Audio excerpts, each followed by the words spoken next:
What's going on, everybody? Thanks to those joining me live and to those that'll be joining me on archive. D-Style Boxing here.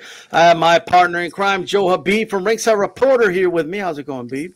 We have, how's it going? Rebecca Rupert from Inside the Ring. How are you doing? And of course, Knockouts with Nika. Hey. As well. How y'all doing? Pretty good. And yourself? Hey, everything's going great over here for sure. Hey, let's go and get this started. This is the 86th edition of the Roundtable. This is June 23rd, of course. Let's talk about Beterbiev. Let's go ahead and start this one off. The fallout here. As we know, he destroyed Joe Smith. It was a tough day for Joe Smith. You know what I mean? And I just want to play this just one more time since I'm never going to use this again. so you know. I'm a hard-working man. Oh my God. So that's that. So that is that. Joe Habib, what is next for Beterbiev? Do you think Anthony Yarde sent a shot? And do you think we'll get that undisputed fight? I think it's going to be Anthony Yarde. I mean, that's what Bob wants. That's what Frank wants. That's what everybody wants. I can't get mad at Anthony Yarde for wanting another shot. He's a young guy. He's a hungry guy, but at the end of the day, it's hard to see him being competitive in the fight after watching the Kovalev fight. But the Undisputed, I think everyone's mad at Eddie. I think all the American promoters are mad at Eddie. And as long as a fighter over at the Zone has one of the titles, it's going to be a hard time getting that belt unified with another champion. We've seen that fighters who were on the Zone, like Canelo, had to go to PBC to become undisputed. So did Devin Haney, had to go to Top Rank to become undisputed. So it's pretty clear that these other promoters are kind of freezing Eddie out, and I think that's more of the problem. And I think that's the biggest component of all the politics right now is just, I don't think it's the fighters. I think it's the promoters. And it's pretty sad when you hear a promoter like Mayweather say, oh, I'm not going to go make another promoter rich. Well, it's not about making another promoter rich. It's about making your fighter rich. So if that's one thing I have to give Eddie credit for, because Eddie will tell his fighters that he works with, if you can get a bigger fight somewhere else, go do it. But these other promoters are just kind of like taking it all personal, and I think that's the biggest problem in this whole situation, in my opinion. All right. And by the way, Joe, Anthony Yarde is basically saying that Beterbiev looks a little slow there. You think he's a little confident? He's in slow motion, he says. I mean, he should be confident. I mean, if he believes that, then he believes that. But he'll find out when he gets in there, I guess. He'll find out. Knockouts with Nika. How's it going, Nika? I'm good. How you doing? All right. So what do you think? Do you think we'll get that undisputed fight with Bivol by next year? First, thanks for having me on. You said next by next year? By next year, yeah, more or less. I think maybe by next year, but not next. Which else fans want next, and obviously that's not gonna happen. But Yarde doesn't really need to be talking the trash that he's talking. But I guess this is him selling the fight, because I don't know if he saw what we saw on Saturday, but I wanted a little bit more for Joe Smith. I was like, wow. I mean, I knew that Beterbiev was gonna do some damage, but I didn't know it was gonna be so quick. And then the way you heard the punches, like I was telling Christine yesterday on Women Questioning Wednesdays, that I was watching it on my iPad, but I didn't even have the volume up high, and I could hear the punches being landed on Smith's head, and I was like, this is not gonna last long. So if I was Yarde, I would just like kind of tread lightly, because you might want the less damage when you get in there. Tread lightly, my guy. That's my only advice to you. So, well, I said it's in the tread slowly.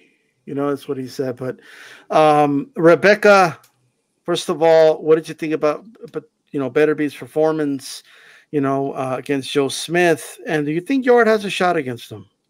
I mean, if they're going to create a highlight clip of last weekend's fight against Beterbiev versus Joe Smith Jr., it's just going to be just those 2 rounds that happen.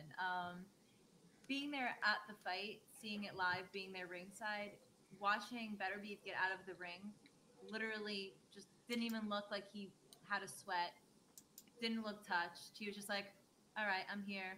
Who's next? I think Yard definitely has to get back to the lab and, you know, start coming up with a game plan if that's who he's going to be fighting next, because Beterbiev is not one to play with, not someone to undermine. And I don't think anyone is undermining Beterbiev. Personally, I wish I would be seeing Beterbiev Bivol next, but, you know, the fight fans don't get what they want all the time. So that's something that definitely will be highly anticipated. You know, obviously getting through this fight. Honestly, watching Joe Smith Jr. live last week, I was a little disappointed. I was expecting a little bit more, but when you're going up against competition like Beterbiev, I mean, that man's punches were serious. And I mean, it's one thing to hear it, you know, watching it on a screen, but to be there live, it's like you felt the punches. It was absolutely an insane night, and definitely looking forward to seeing Beterbiev back in the ring, and hopefully Smith Jr. back in the ring sooner than later as well. Do you think Rebecca, Uncle Bob will give us the undisputed fight? I'm sorry, he'll give us what? Will give us the undisputed fight with Bivol? Do you think that's possible? I mean, I would hope so, but I mean, God only knows what goes through these promoters' heads anymore. I mean, I don't know. We could think one day they say one thing to keep the fans happy, and then the next they switch up. It's like, I don't know. You just have to take it day by day. But I think that if boxing Twitter keeps talking the way they talk, eventually we'll get that fight. Maybe not the next fight, but hopefully sooner than later. Absolutely. Bob Arum, he's just he's like, y'all seen the movie The Christmas Carol, right? Just that's Bob, you know, he's Uncle Scrooge, you know, bah humbug. What do you mean? They cost too much. I ain't got time for no Undisputed. And he denied, he said, Shakur, Undisputed? No, I don't got time for that. And, you know, Bivol better come over here. We're not going to send him over there with Eddie Hearn. And what did he call the zone? Dead zone. Dead zone. Dead zone. Like he's calling it dead zone, all this other stuff. I don't know, man. I want to see that undisputed fight. I think that's a big fight. It's a fight that they can make, and I think I would like to see it on ESPN if I'm honest. But I wouldn't be against it being on the zone either. As far as Anthony Yard, in my opinion, I think Beterbiev stops Yard in under 7 rounds. I don't think he goes far in that fight. And we saw. I mean, did it you give him 7? I'll give him 7. Even after seeing what on Saturday? I think so, because he's gonna. In fairness, Yard is a little faster than Smith. So I think he'll kind of like Brown. You know, he'll go rounds. I think he will. He'll probably start a lot slower than Joe Smith did after seeing that. Yeah, he's not going to go after him like that. He'll try to lay back a little bit, you know. That's right, man. Yeah, and now a lot of people have been talking about hearing the punch live of Beterbiev, and I mean, obviously he hits hard, and guys just have a different look, you know. Which brings me to this. So obviously, look, we got Beterbiev. He's looking great. All right. I'm going to start with you, Joe. I already know the answer, but go ahead and tell the people who wins in a hypothetical matchup. Russian against Russian crime. Okay.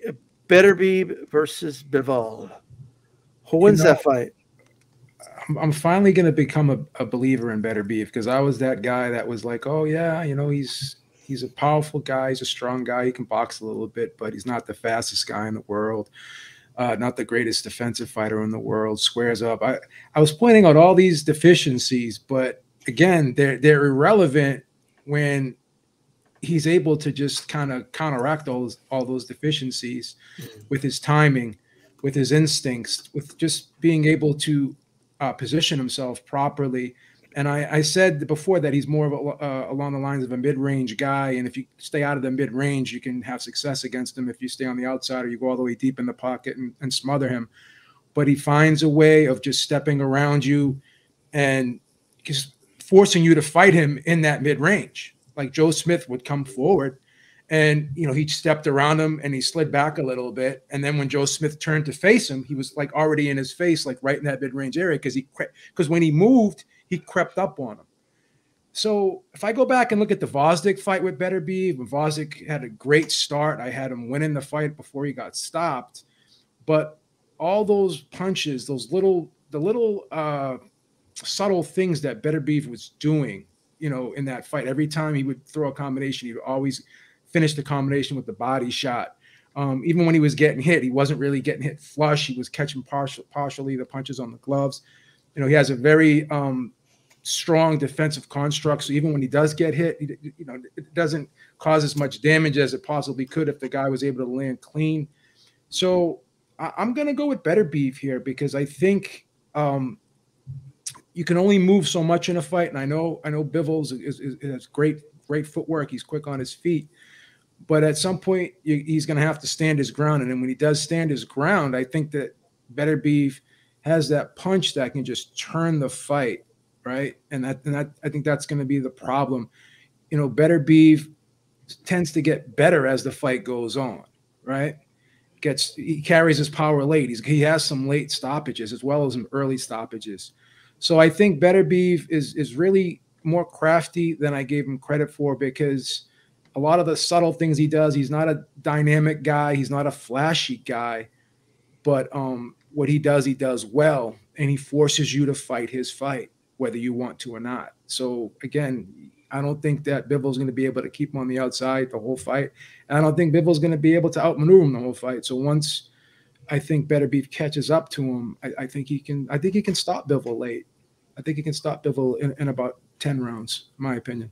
No way. There's no way. Look, so let me kind of say this right now.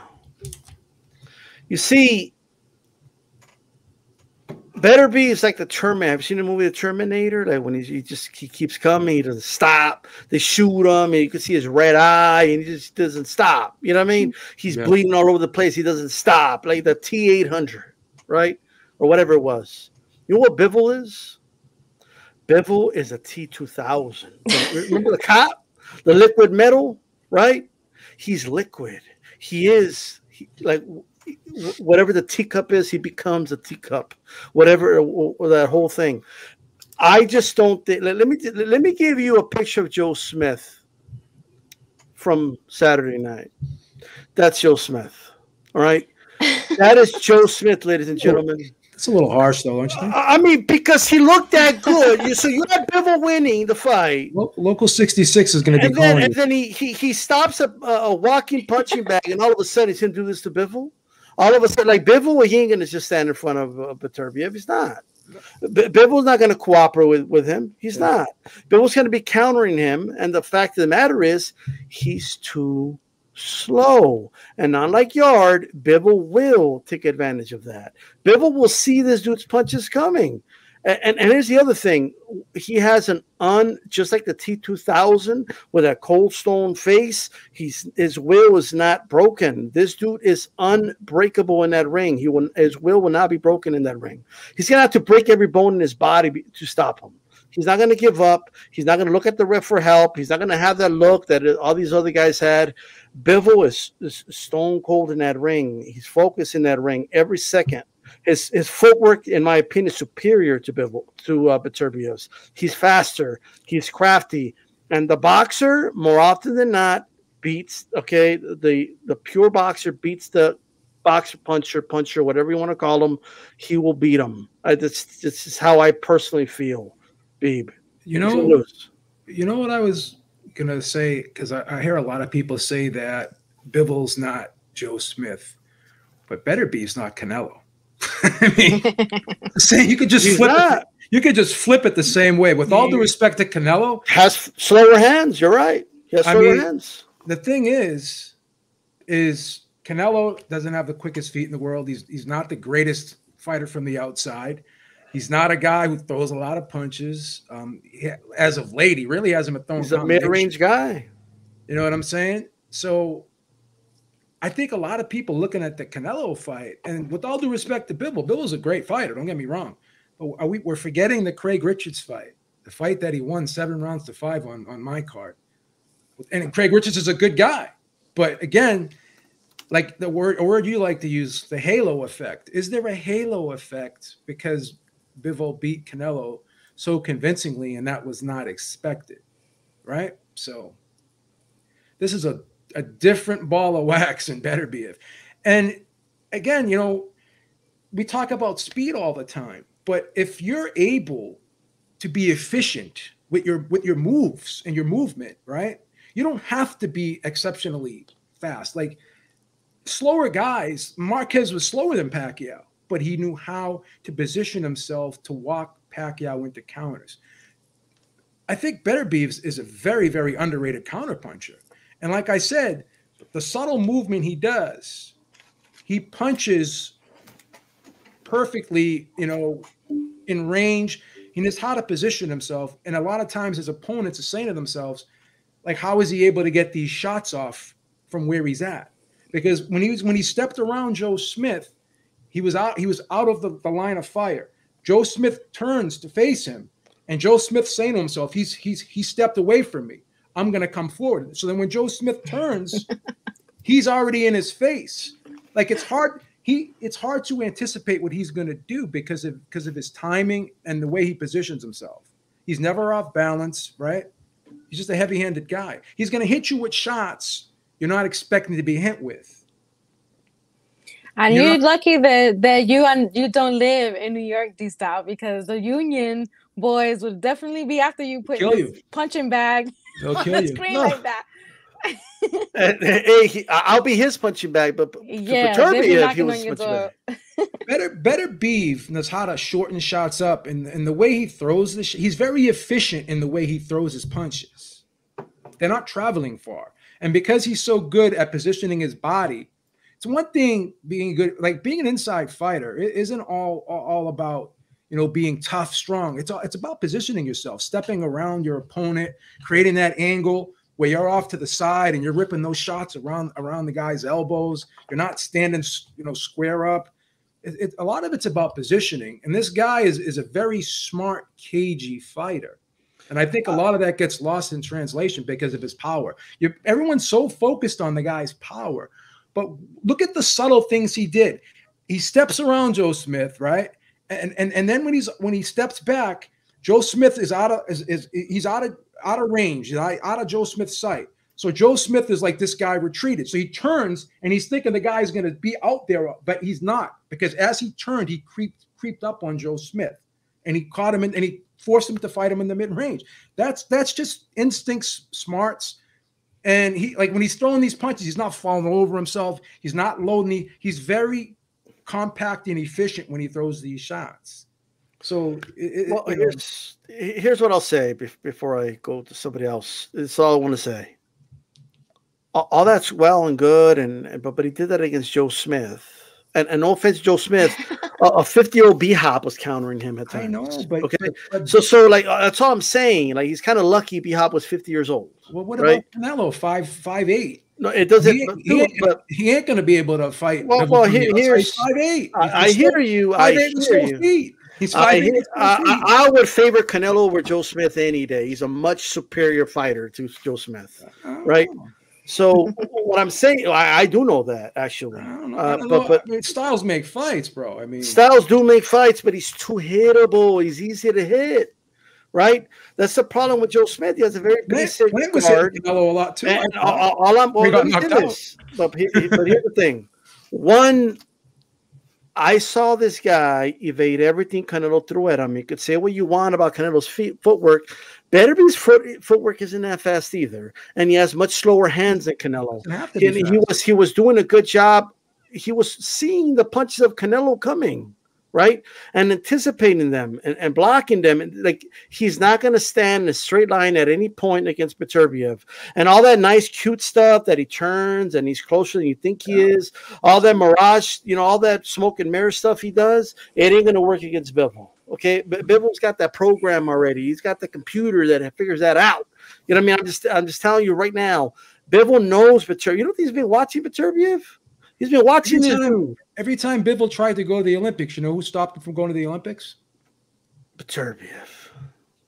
So I mean, but somebody beat him because he never became a gold medalist, right? So I'm sure somebody that beat him too. Got ahead of Bivol though. Maybe. Hey, Nika, who would you favor in that fight? Undisputed, Bivol or Beterbiev? I'm going with better. See, I used to say Beterbiev, but It is Beterbiev. Sorry, yeah. That's the way to say it. Yeah. Beterbiev's not the right way to say it. That's the way he says it. But it's throwing me off. I was trying to say his name, and it is Beterbiev. I just got stuck. It is Beterbiev. Beterbiev. Beterbiev. But I'm not on this Bivol train that you on. I don't know. Halo. I don't know why you're riding that Bivol train so hard against Beterbiev. I don't know. I feel like I've seen the last couple of fights for Beterbiev, and the power is there. And I seen the fight with Bivol against Canelo. You know, yeah, he beat Canelo, but Canelo, I wouldn't compare him to Bivol against Beterbiev like that. It's not going to be the same kind of fight. So I don't. If that's what you're banking on because of what he did to Canelo, There you go. Don't put your money on it. So there you go. Well, I'm not banking on what he did to a punching bag. I mean, the guy was a world champion. Oh, come on. I mean, every time a guy loses, we can't say a guy is trash every time he loses. I never said he was trash. But then, you did not in so many words. He's saying he's a punching bag. I'd rather be trash than a punching bag. Maybe that's I had a choice. Beterbiev made him look that bad. He got him out of there quick. He didn't waste anybody's time. He got outboxed by Sullivan Barrera. I mean, like it's like that's who Joe Smith is. I mean, I'm just saying. Like I don't know why you're on that. No, well, Bivol's one of the best boxers in the world. That's what I'm saying. But so that's why he does need to fight Beterbiev and prove it to us. Okay. Rebecca, which and I know you saw Beterbiev live, but what do you think? Bivol or Beterbiev? Who would win? I gotta go with Beterbiev. Sorry, Kyle. I wouldn't go to New York for a little while. Just saying. I'd stay clear from there. But yeah, honestly, I piggyback off of especially what Joe was saying. And at the end of the day, styles make fights. We've seen plenty of times, the underdog always coming out on top. So it really could go either way. But I do believe that if you're going to talk about Bivol's style, the way he's very methodical, they both have very high ring IQ. I just think when push comes to shove, when you're going to compare the two in regards to power, Beterbiev would dominate Bivol in the ring. It takes one punch. That's all. So, just one punch. Yeah. Here's the thing.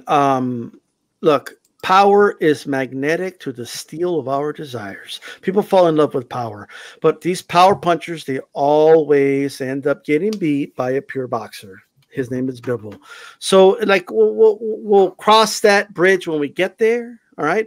I think Bob Arum is trying to protect him from Bivol. That's my story. But you know what? I was telling people that Beterbiev reminds me of one of the Superman villains, Nan. Remember the three? If you could put his picture up, I know you're going. Oh, the big one, right? The big one, yeah. You know what someone said about him, and I'm not trying to crack on him. You know when a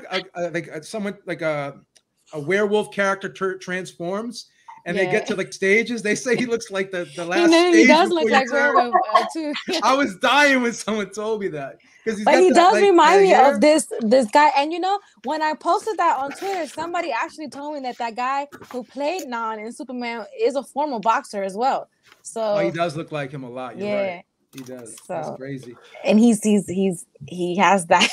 Those are like the strongest villains against Superman to me. And that's what Beterbiev is gonna come against Bivol. So one more thing about because I get it. Like Beepkid's bringing up a fight that Bivol had a close fight, but it was a clear win though. He did clearly win that fight. Yeah, it was close. But he clearly won though. You couldn't have given it to the guy. But here's the but. We can't judge guys by their worst performance or the best performance. You got to look at the overall combination of both, right? The combination of everything, because that's just how you evaluate. Have you ever had a bad performance though? Yes, he's been knocked down before. How about that? He's been hurt before. So he's not this invincible Anyone that dude. stepped in that ring has been hurt before. No, yeah, Bivol's never been hurt. Every and dropped. punches That's part hurt. of boxing. Punches hurt. I mean, it's not. You're not sending these guys Christmas cards. You're punching them in the face. Well, what I'm saying is he's not invincible, right? And that's what I'm going to stick to. But, I think Bivol's good. Bivol didn't even knock out. He didn't knock out Canelo. If you know, so it's like I'm going to tell you all something. Is a different kind of beast from Canelo. I'm going to say something that's going to shock all of you, right? And I said this before the Bivol fight. The Beterbiev fight's a more winnable fight for Canelo because Beterbiev's easier to hit. Nah, I'm just telling you right now. I'm going to stick to that right now. You're just throwing out a lot of things today. No, I'm just saying it's. I'm not saying Canelo would win. It's a more winnable fight. I'm not a punch stat guy, but sometimes you can use them as a reference. And Beterbiev's opponents, really, they're only hitting them like 17% of the time. I don't think he gets hit as much as everyone says he does, and it's not flush either. So. I don't know. I just he was getting hit by Vazdik, that's for sure.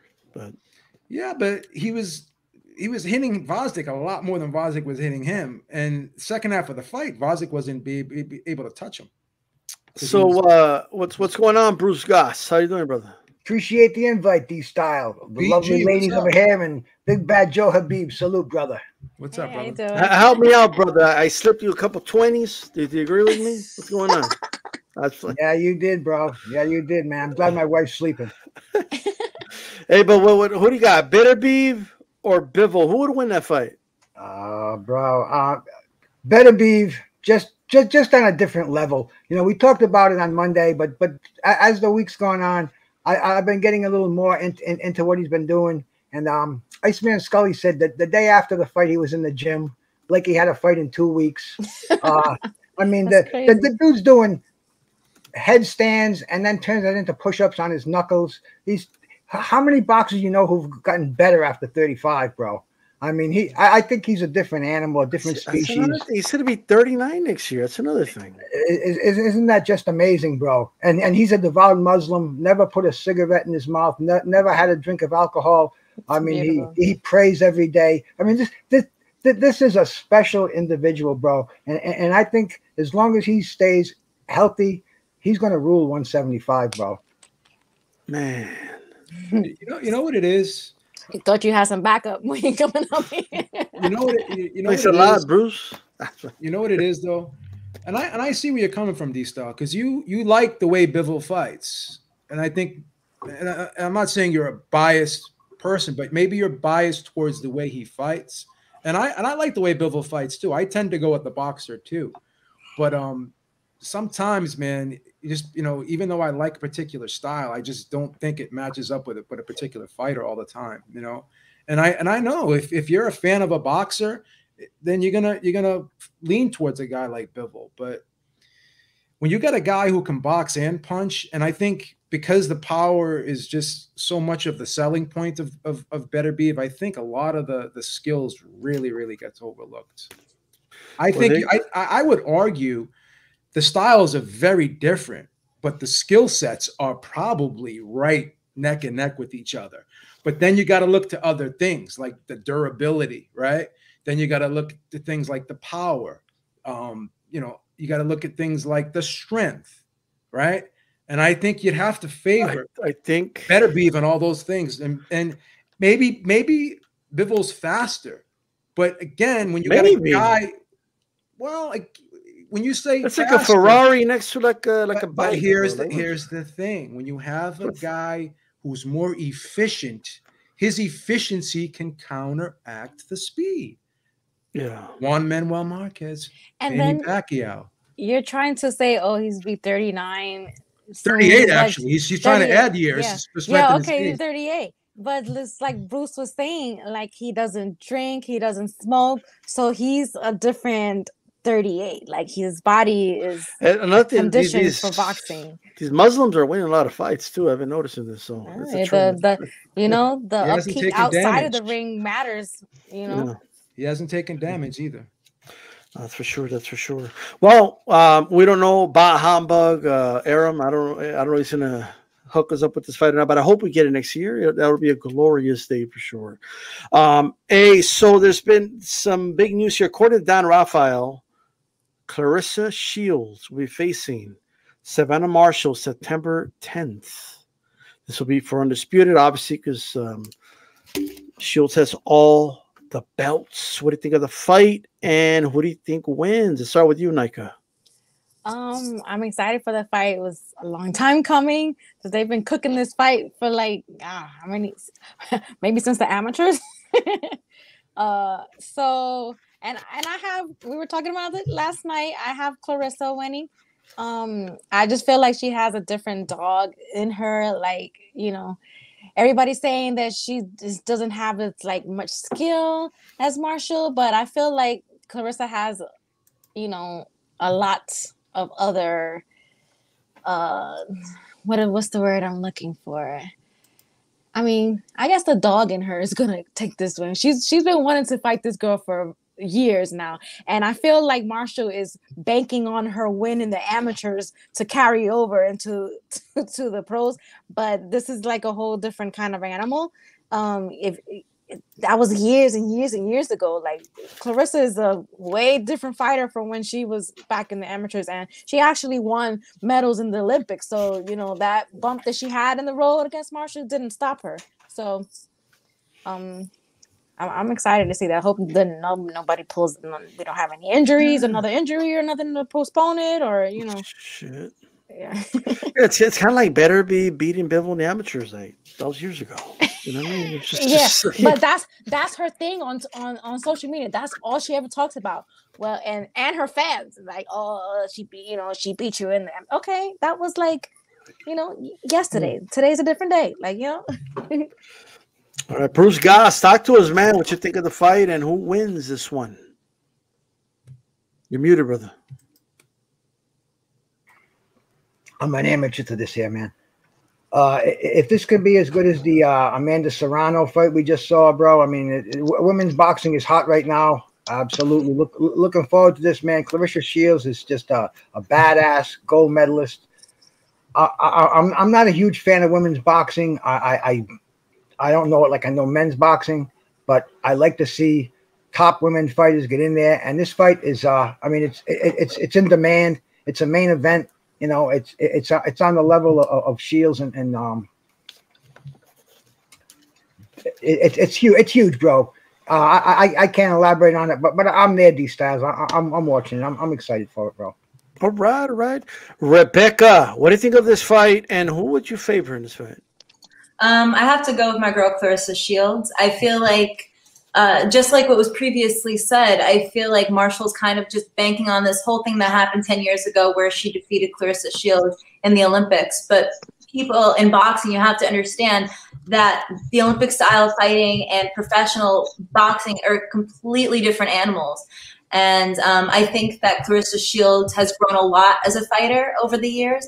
And there's just a certain heart about Clarrissa Shields that I don't think Savanah Marhsall has faced before.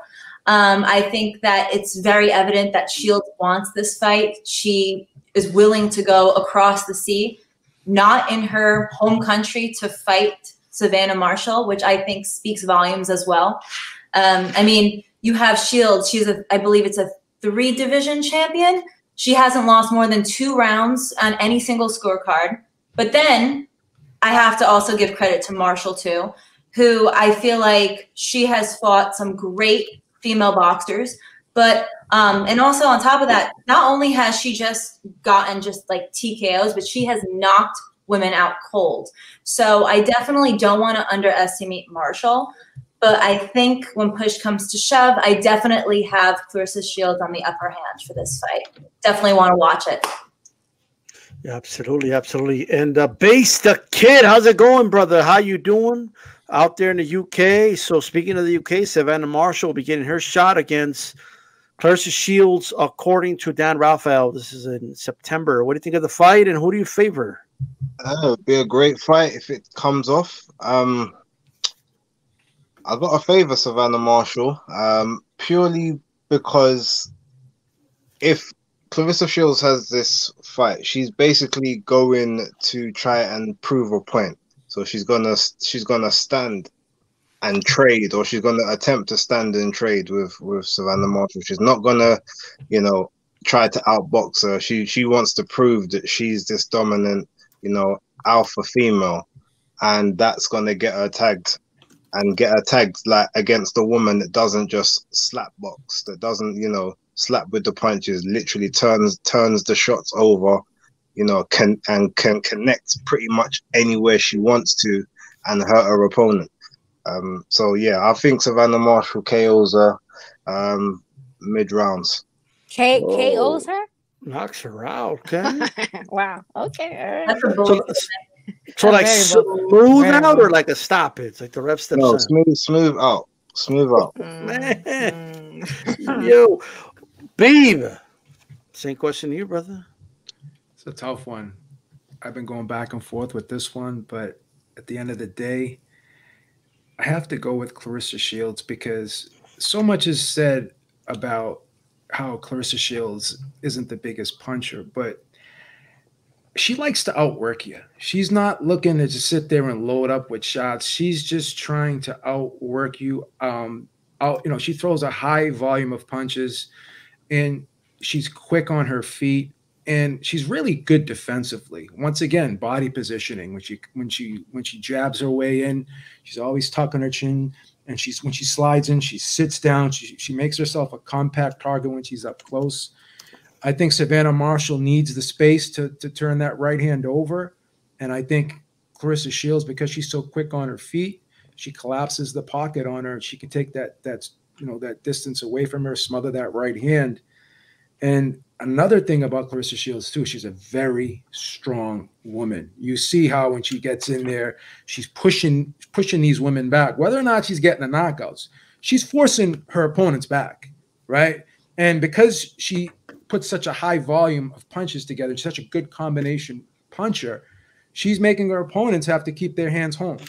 So if Savanah Marshall has to constantly play defense, constantly have to reposition herself because Clarissa Shields is in her chest and she can't keep her out of her chest, and she's not going to be able to throw that big right hand and throw the punches, right? So I think Clarissa Shields will outwork Savanah Marshall. And I think, once again, I hate to continue, constantly make these comparisons, but just like Christina Hammer had a hard time with Clarissa Shields in her chest, I think Savanah Marshall, it's going to be a very similar fight, in my opinion. And I'm not taking anything away from and Marshall. Hammer was talking cash trash too. Yeah. And I thought Hammer was going to do a lot better than she did. But again, Clarissa Shields is a strong woman, and she doesn't care about the knockout. She just wants to win. And if she beats you up for the 10 rounds, then she beats you up for the 10 rounds. If you hang around, then you hang around. But at the end of the day, you're losing the rounds and you're getting hit more than she's getting hit. So that's the thing. So I'm going to go with Clarissa Shields. I think she may win a convincing decision. I could see it being like a 7-3 type decision, to be honest with you. Yeah, this is for me, this is a really, really tough fight to call. I know it's a different sport, but Clarissa Shields did actually 2 MMA fights. That first MMA fight, she didn't have much experience. And the only reason she won that fight, because she had a dog in her that her opponent didn't have. Like, she was in worse trouble than her opponent, and her opponent, that was her sport. She was like a jiu-jitsu practitioner, and Clarissa made her quit on the ground. Right, that wasn't like MMA skill or that was just a dog. That was just her like just instinct. That's what wanted that fight. So that's something that even the Savanah Marshall. That's why, like, even if she hurts Shields, even if she has her in trouble, I kind of know Shields isn't going to give up because she's a boxer. Like, this is her sport, right? So if she didn't quit when she was out of her element, what's going to make anybody think she'll quit in her element? I just wanted to throw that out there. But with that said, I do agree with Baze that she might knock her out. And if she knocks her out, it's not going to matter what she wants, right? You put the switch out, you knock somebody out cold, it's not up to them anymore. Like, you know what I mean? And here's the reality. Like, Marshall can I'm sorry, punch. I have to laugh. Go ahead. What's up? I not seeing Marshall knocking out Clarrissa Shields. It's just not gonna You don't happen. see it. Like the people that Marshall's been knocking out are like fighters who don't have foot movement. They just stand right in front of her. Like, you know, that's not gonna be Shields. Common So, opponents. She's knocked out common opponents to Shield to I mean, Clarrissa. she ain't for Clarrissa though. Like that's they're not Clarrissa. So Like, who was the girl that Clarrissa said like she was saying the same thing you're saying now? And she said, "Oh, I fought her. She's tricky. She's gonna." And then she knocked her out.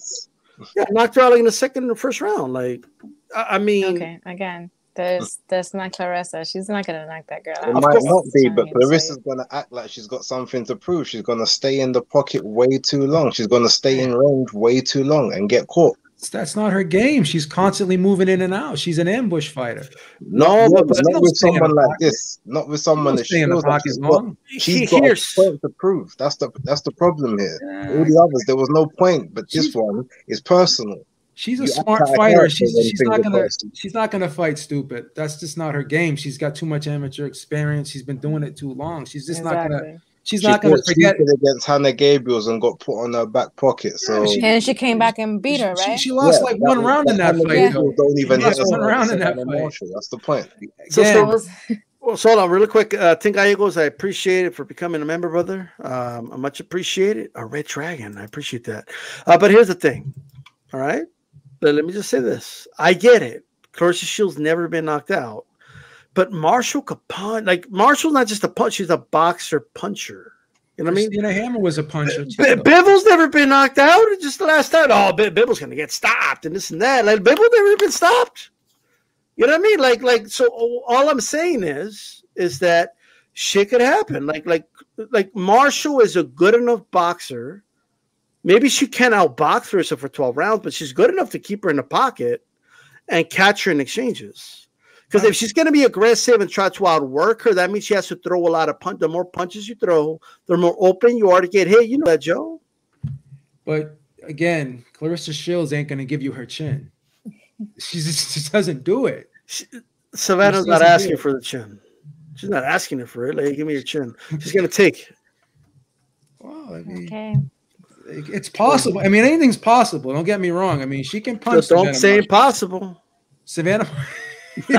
Inside joke. Yeah. Savanah Marshall can punch. She can put the lights out. I mean, definitely she's going to be the hardest puncher that Clarrissa Shields has fought. But again, Clarrissa Shields on a different level. She's a strong.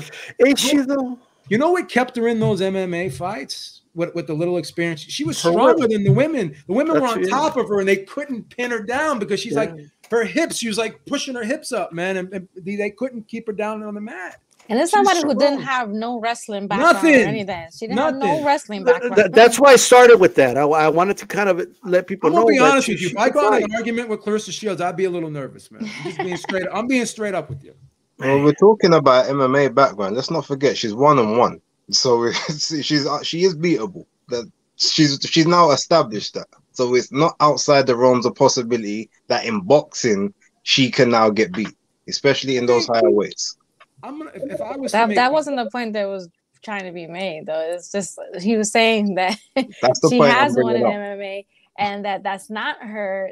That was not her sport. She doesn't have any background in wrestling or anything, and these girls could not keep her pinned down to save their lives. But if you have no wrestling background and you're fighting a girl that has a jiu-jitsu background, a wrestling background, and she cannot manhandle you, now I have no like James Toney against Couture or something. I had no wrestling background, and I used to wrestle with guys that like 170 pounds, and I'm like 205.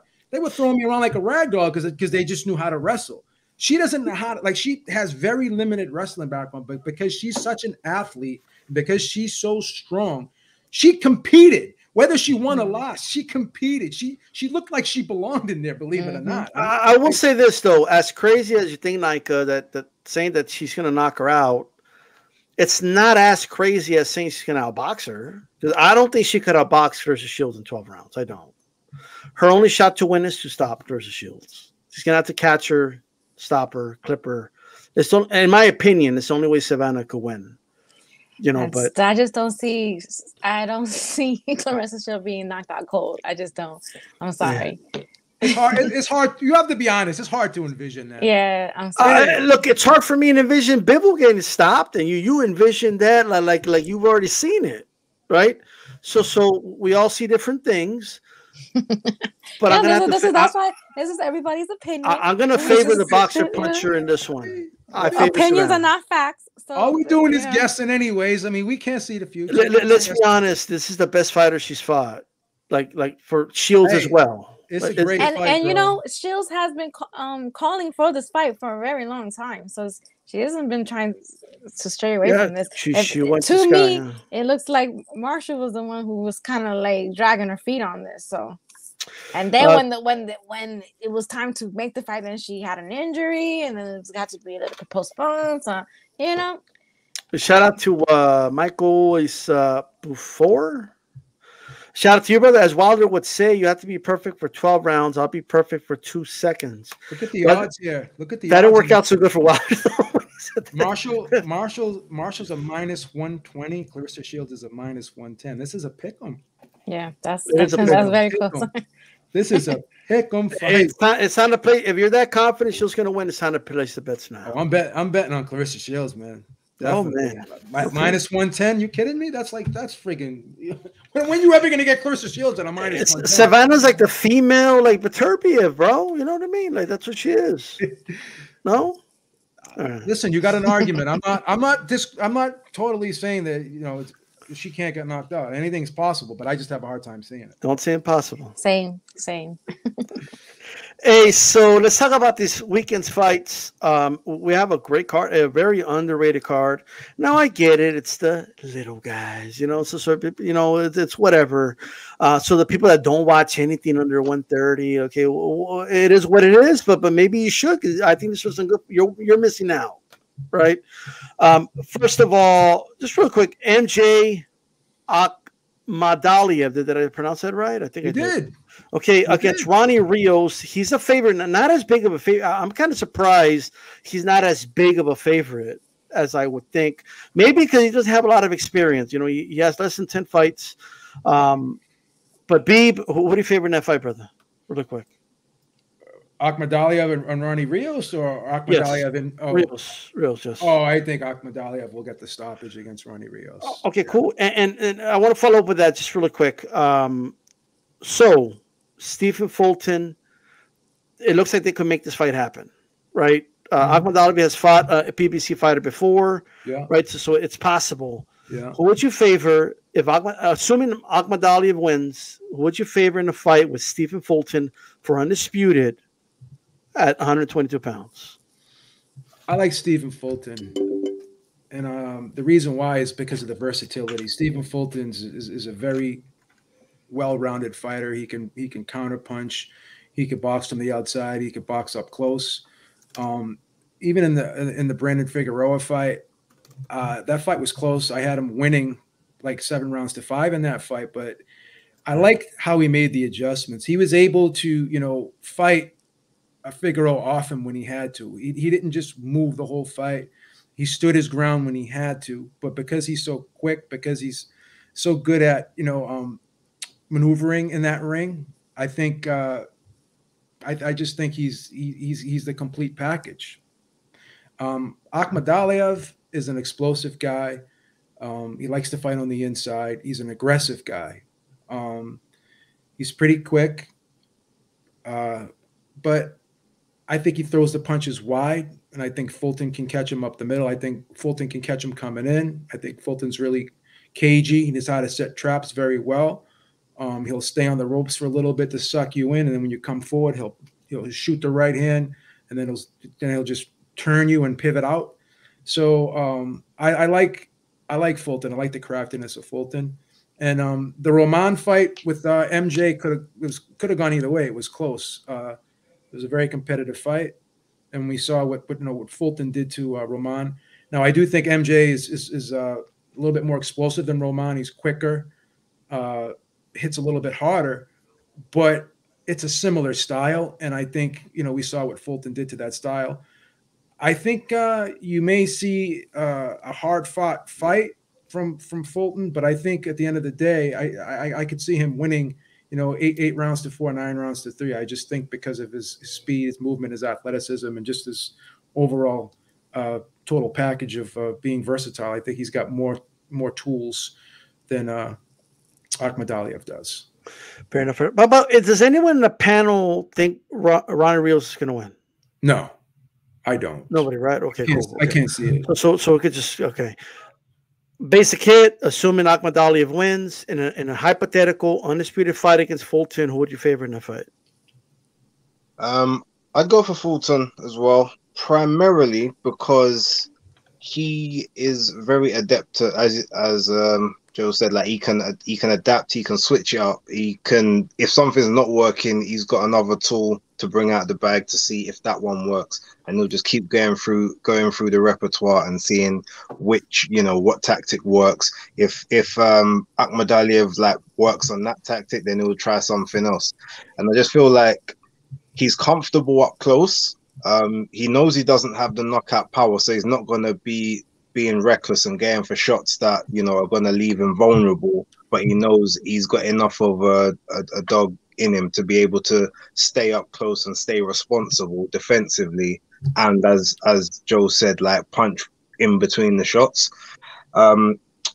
It would be a very, very hard fight for him just because Akhmadaliev is very explosive, is heavy-handed for his size, and obviously has a very, very extensive amateur background. But I feel like just Fulton's style overall is just a bit more fluid and dynamic, and there's a lot more plan A, plan B, plan C with him as opposed to Akhmadaliev. All right. Rebecca, and a hypothetical for Undisputed at 122. Who would win if Fulton or MJ, in your opinion? Fulton. I definitely think that, like it was currently described, I think Fulton is a versatile fighter. I think that's the perfect way to describe him. I think he's able to adapt, give him a couple rounds to kind of get settled, figure out what the opponent's game plan is. But against someone like MJ, who's definitely more of a wild puncher, I think that Fulton has the ring IQ not only to find those openings, but to create those openings, while at the same time not getting countered by any of MJ's wild punches. So I definitely have Fulton in that hypothetical fight. Okay, all right. Lee Gross joining us here. How's it going, Lee? And who would you favor in that hypothetical at 122? And do you give Rios a shot to beat MJ?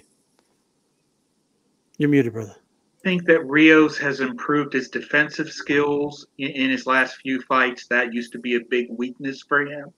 But I think that MJ is, he has a deep amateur background. He is versatile. I think that he will find enough holes in the defense of Rios to score a pretty decisive victory. And as far as the mythical matchup between MJ and Fulton, boy, that's a really good fight. I agree with Beeb. I like the versatility of Fulton. He showed in the previous two fights that he could bang with the bangers, and he showed in his most recent fight that he hasn't forgotten about his boxing skills. So I like Fulton in that fight, but I really want to see that one. That's a really good matchup. Well said. Bruce Goss, talk to us. Fulton, MJ, who wins? I mean, MJ, I think will beat Ronny Rios this weekend because, I mean, half of these fights we see, they're all, 8-1, 12-1.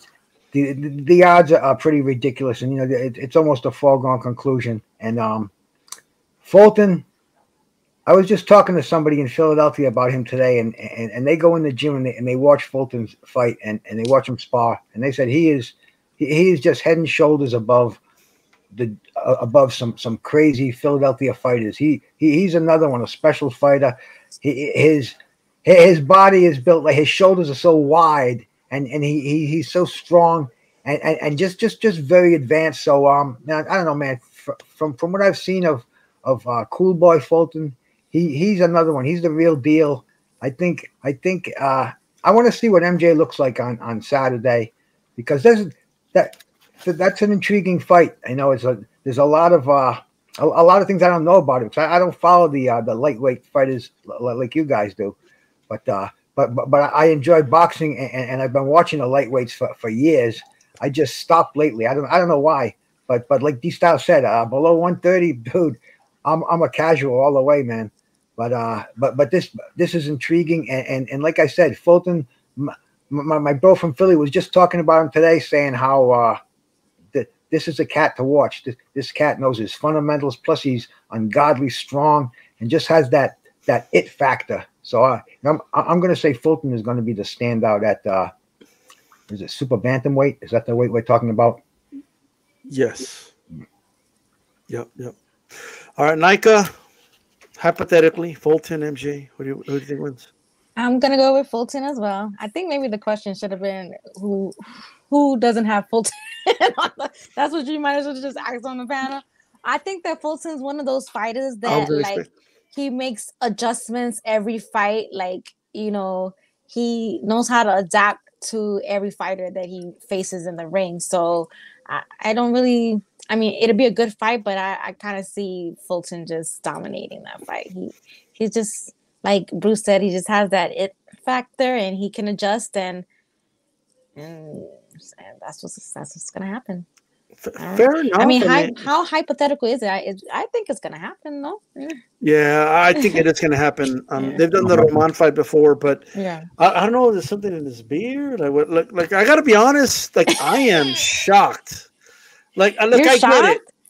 That everybody's Fulton's good. Fulton is good. Oh my gosh, yo! Like no, like I. Are you just trying to be the contrarian today? What are you doing? No, you know I'm not, because I already told you on the phone. If I tell you this phone is black, are you going to tell me it's like it's black? But here's the thing. No, here's the thing though. Like I get, like, people keep talking about the versatility, and he is versatile. Don't get me wrong. But like so is Keith Thurman. Like Keith Thurman could do a lot of different things, and like he's like a 122 Keith Thurman to me. Really? Like yeah, like he's like good. Like Keith Thurman was good. He was undefeated at one point. Like I don't think he won the Figueroa fight. I don't. I just don't think he won that fight.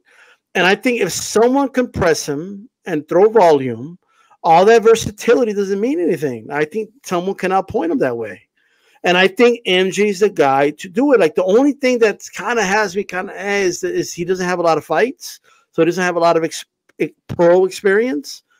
And I get that the Roman fight was close, and you could argue could have gone either way. But did you think he was that Roman was gonna win that fight against Fulton? No, I picked Fulton to win. Okay, I picked Figueroa to beat him. They didn't give it to him, but in my opinion, he won that fight. It could have gone either way, though. I'm not saying that Fulton winning is crazy. It was a close fight. It was definitely a close fight. Margins were a little crazy. 116, 112 on 2 cards. I thought it was a close fight than that. Yeah. Like, ladies and gentlemen, yes, he's good, and everyone's flying high, and it beat Leo, and you know what I mean? I get it. He's good. I'm not saying Fulton's not good. I would favor MJ in that fight. I think MJ would edge out a very competitive decision, maybe controversial. I don't know. But I think he edges it out. I don't think Fulton could hurt him. I don't. I don't think Fulton can outwork him. I don't. Now, Fulton could outbox him, right? But I think with the right game plan, and he would have to raise the volume a little bit, MJ can outwork him in that fight. I saw a lot, in my opinion, in that Figueroa fight, that I just don't know if Fulton can adjust to that. I don't. Like, I know he makes a lot of adjustments, but I got Akhmadaliev. And I think most people would have had Akhmadaliev before Fulton got his last 2 wins or so. All right. So he's had some good wins, but I think Akhmadaliev would take it, in my opinion. Yes, babe. The one thing to kind of support you a little bit about Akhmadaliev is he's just so unpredictable. He has that like surprise factor to his offense sometimes, because those punches are so unorthodox sometimes, and he can get away with throwing those unorthodox punches because he's quick and explosive. But he's tiny though. Like Brandon Figueroa was big for that weight class. He's strong. I think Akhmadaliev. He's like 5'5". I think he's a different fighter than Figueroa. Fulton's not 6 foot tall. I mean, it is what it is, Yeah, he's like 5'7", 5'8"-ish. He's pretty big for the weight class. You know what I mean? And when I look at how he handled Roman, I don't know. I think Akhmadaliev is just a tad bit better than Roman, maybe, and the styles are comparable. I think.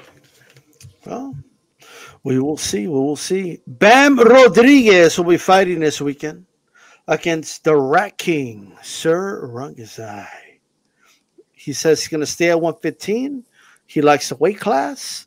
I'm surprised. I thought he would want to win belts in the lower weight class, but he's going to stay here. He's fighting one of the top 115 pounders. This is a hot division. Hot division. We're going to go reverse now. Starting with Nika. Bam Rogriuez, Sor Rungvisai. Who do you favor in that fight this Saturday? Well, we was talking about it last night, and I was going for Bam. I think Bam will take it. I mean, this is going to be a tough fight. This is not going to be, touch and go.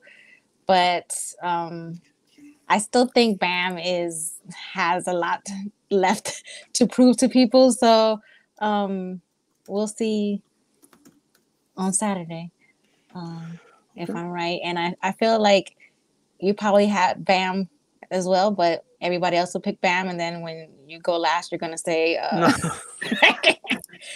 No. you're going to say Rungvisai. Well, wait, here's the follow-up. Simon Cowell today, like you're just like the only No. Well, here's the follow-up. Is Bam Rogriuez, in your opinion, still special, right? Is he a special fighter? A special fighter. When you say special, like does he have a future? Is he going to be potential to be special? That's why I say he still has a lot to prove to people. Yeah. And I think on Saturday he's gonna have to prove it. This is a tough fighter that he's going up against. So I hope that he does something spectacular so that we can maybe have a better argument of him being a special fighter. Okay. So you're telling people to hold their horses for now. Yeah. Okay. Hold your horses, everybody. Hold your horses. Bruce Goss, how do you think this fight's gonna go? Not just who's gonna win. How do you think it's gonna go? The Rat King Rungvisai is the guy that knocked out Chocolatito. Can he knock out this young gun, or the young gun overtake the veteran? Once again, the style, the little guys. I don't know much about the division, but I have seen them fight before, and I know, man, it's like looking at two 12th graders and Bam Bam. I see Bam Bam a lot on social media. Very, very determined guy. He's still got he's got a lot to prove. He shocked a lot of people, and man, like we've been saying about the weekend, it's intriguing. I'm going to learn a lot, and I'm going to see what's going on in some of these lower weight divisions, because now we got the best fighting the best in the division, where before it was on the undercard, it was drawn out, and really, man, to the average Joe, it's kind of boring. But now the top fighters are clashing. So yeah, bro, this is good stuff. And Bam Rogriuez, man, go for it, bro. Keep climbing up that ladder. All right. Okay. Lee Groves, how do you think this fight's gonna go? Are people overlooking the Rat King in this fight, in your opinion? Sor Rungvisai brings the experience. He's 35 years old. But what scares me about his chances is that he is coming off a 15-month layoff. That's the longest of his career. And he's 35 years old, and he's going against a guy who has really good speed of hand and foot, very good footwork. And he really opened up a lot of eyes with his performance against Carlos Cuadras, who was also part of the big four at 115, along with Chocolatito and Estrada. He showed that he had poise. He did it on short notice. He was on the deep undercard of that fight when he was suddenly summoned to take this world title fight. He goes up in weight. He actually had a title fight scheduled earlier a few months before, I think at 108 against Stephen Bermudez, I believe. So he was ready to go. He had the element of surprise. He delivered. And I think that he has enough speed, enough confidence, enough style, enough technique. I think he's going to do it again. I think he's going to outpoint Sor Rungvisai, who's going to bring the heat. I mean, if you see his last fight, against a former WBA minimum weight champion. I think he knocked him out in 3 rounds. He averaged almost 140 punches a round. But I don't think Bam is going to make himself that available to Sor Rungvisai. He's going to use the speed. He's going to use all of his style to just pick, poke, peck, drill holes through the defense, score enough points. He'll come away with a decision in my eyes. Okay, all right. Is he a special fighter in your opinion, Lee? Bam, or potentially a special fighter? I mean, look, he is the first world champion who was born in the 2000s.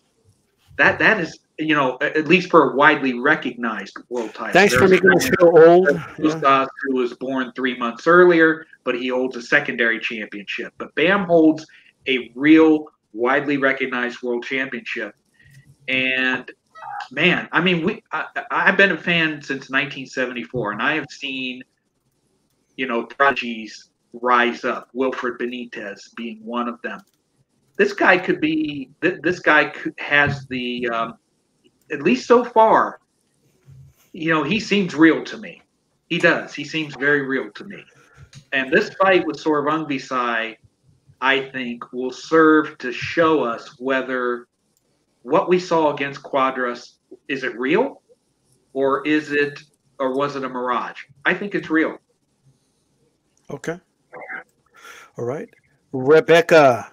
So, how do you think the fight's going to play out, in your opinion? Does Bam win by decision, knockout? Let's make it more interesting. Does he stop the Rakhine? Does it win by decision? And do you think, in your opinion, that he's a potentially special fighter?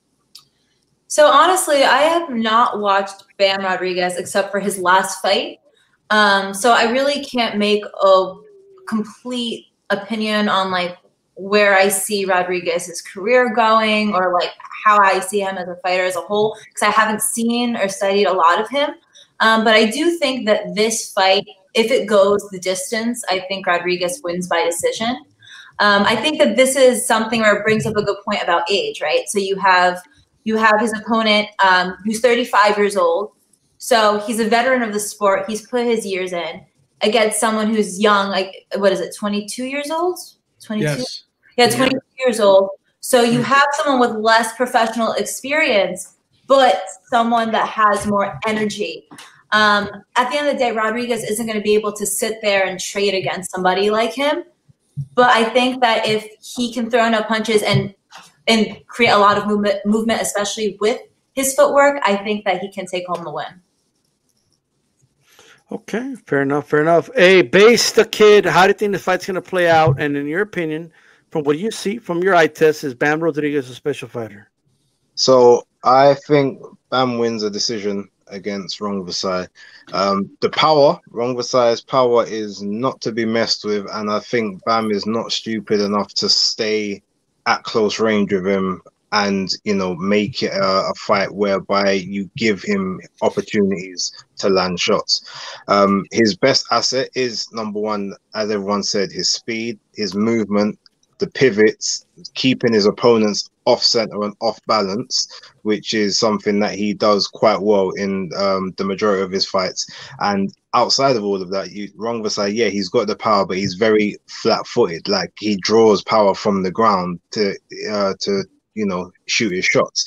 Now, you know, Bam is not going to be like a Chocolatito, whereby, you know, he's got that great movement, but it's all inside, it's all upper body, like and sort of stay stationary in front of you.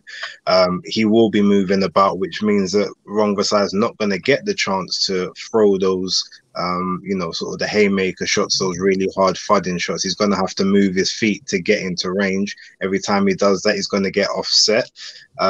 And outside of all of that, as everyone else mentioned, like, he's been out of the ring for about 15 months now at the age of 35. So yes, you've got the ring experience, but like, ring rust at those older ages is real, especially for someone who's not necessarily built on IQ and setting traps for people and, you know, being elusive or counter-punching. Someone like maybe what Floyd Mayweather was. He's all more about a seek and destroy type mission. But when you're at that age and you're not keeping active as you should be, you know, then it starts to show. And I just feel like he'll start way too late or find range way too late in the fight to really have any huge effect. So yeah, I've got Rodriguez on points. And as for him being a special fighter, I definitely think he's in that conversation. And of the newer generation, I think he's one of the best, in my opinion. I just want to add something real quick. I feel mad old with everybody keeps referring to 35 as veteran, older age. I'm like, ooh, I'm like having like heart attacks over here. I'm like, over the hill, like yeah. Nothing to worry about, Micah. I mean, I'm 41, so when I'm hearing like veteran, In boxing terms, 35 is your golden but years. just to hear it, I'm just like, All the time. You know, as a heavyweight, most of the great 35 is great, but in those lower weights, when you have to be making those weights, like 35 is advanced ages. I mean, But look at me. it's also a new era, bro, because 30 years ago, 20 years ago, nobody over 30, that was declining. Even the Ollie's, you're talking about Wilfred Benitez, somebody mentioned, man. I mean, these cats didn't look at the north side of 30, bro. It was, 30 was, because because the fighters don't work like they did back then, and they're more nutritionally advanced, and they're just a different breed of athletes. They're well preserved. You think Beterbiev would be like he is now if he fought like Sugar Ray Robinson, bro? No, he wouldn't. He wouldn't. Look at what Nonito Donaire did. I mean, he won 2 bantamweight championships after the age of 35. And would Beterbiev be the same if he had to fight a Bivol by now? No, you know what I mean. But with that said, Joe Habib. I'm with you on that one. Absolutely. Like, what? And I'm going to ask you about that next. But Beeb, talk to us. How is this fight going to end? I know more likely at Bam winning, but how is he going to win? Oh, wow. And take your crystal ball out. And in your opinion, if you have to guess, is this guy going to be a special fighter? I think he's going to be a special fighter. He still has a lot to prove. I think he has the potential to become a special fighter. We talked earlier, or at least I talked earlier, about looking at Beterbiev, and like when you look at him, there's nothing really dynamic about him. Not like a flashy guy. He's more of a meat and potatoes guy, right? But this guy, Bam Rodriguez, is a dynamic fighter. When you look at him, you can automatically tell this guy can fight, right? Taking the Quadras fight on short notice and just winning decisively. Rungvisai has always been one of my favorite fighters at the lower weight classes. I just love watching him fight. Upset? Excuse me? No. Let me unpack it. Be a little patient. I love the way he fights. He's very exciting. But I think Bam is going to be one step ahead. Rungvisai is very front foot heavy. He likes to be aggressive. Sometimes he overshoots his punches and he leans a little bit too far forward. I actually think Bam can score the stoppage against Rungvisai because, like Lee said, he is getting up there in age. He's got some miles on him, right? He's been in there in some tough fights. He's been stopped a couple times before. I think this may be Bam's coming out party, and I think Bam is gonna stop Rungvisai. I think Rungvisai is gonna get stopped by a left-hand counterpunch in this fight because I think he's gonna because he's been off for a while.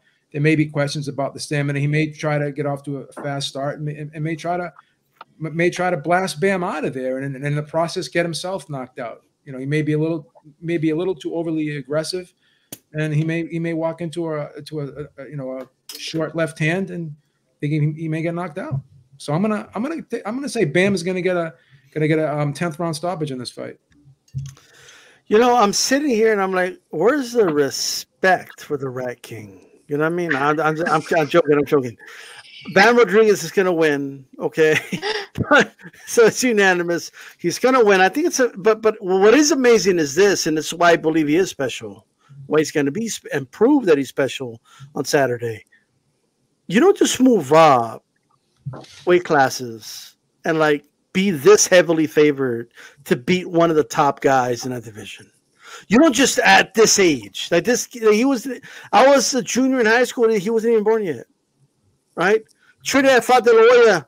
He was still in his daddy's nutsacks. He was nowhere to be found on this planet. But what I'm saying is, like, he's a young guy, dude. He was born in he's the only champion born after the year 2000. That's crazy. Like, first of all, I feel old. Second of all, the fact that people just know, like Rungvisai is not a walkover. He's not. This is the guy that conquered. He took the O of Chocolatito. He knocked him out cold. We've been seeing what Chocolatito's doing. You know, so like this guy's no joke. So I definitely I do think Bam Rogriuez will win. I still think the Cuadras fight and that performance was great. And I agree with Beeb. I think he's going to stop him. I think he's going to stop the Rat King. And if he doesn't, you know, he can definitely outbox him too. But I do believe he will win this fight. Shout out to Christine in the chat. How you doing? Really quick, Lee Groves. And I'll go to you next, base. Just really quick. Bivol, Beterbiev, hypothetical, who wins? I'm leaning toward Bivol. I am. I think he reached another level against Canelo. He showed that he could take a punch at light heavyweight. I mean, Canelo's punch was enough to knock out Kovalev, albeit an aged Kovalev, but it's still a bigger man in Kovalev. He took Canelo's punches without flinching. That's number one. Number two, I think Beeb mentioned the stat, 17%. The opponents are landing only 17% of their total punches. That's really special stuff. I think that Bivol, his game is not about knockouts. His game is about speed. It's about ring generalship. It's about sticking to a plan and not deviating from it.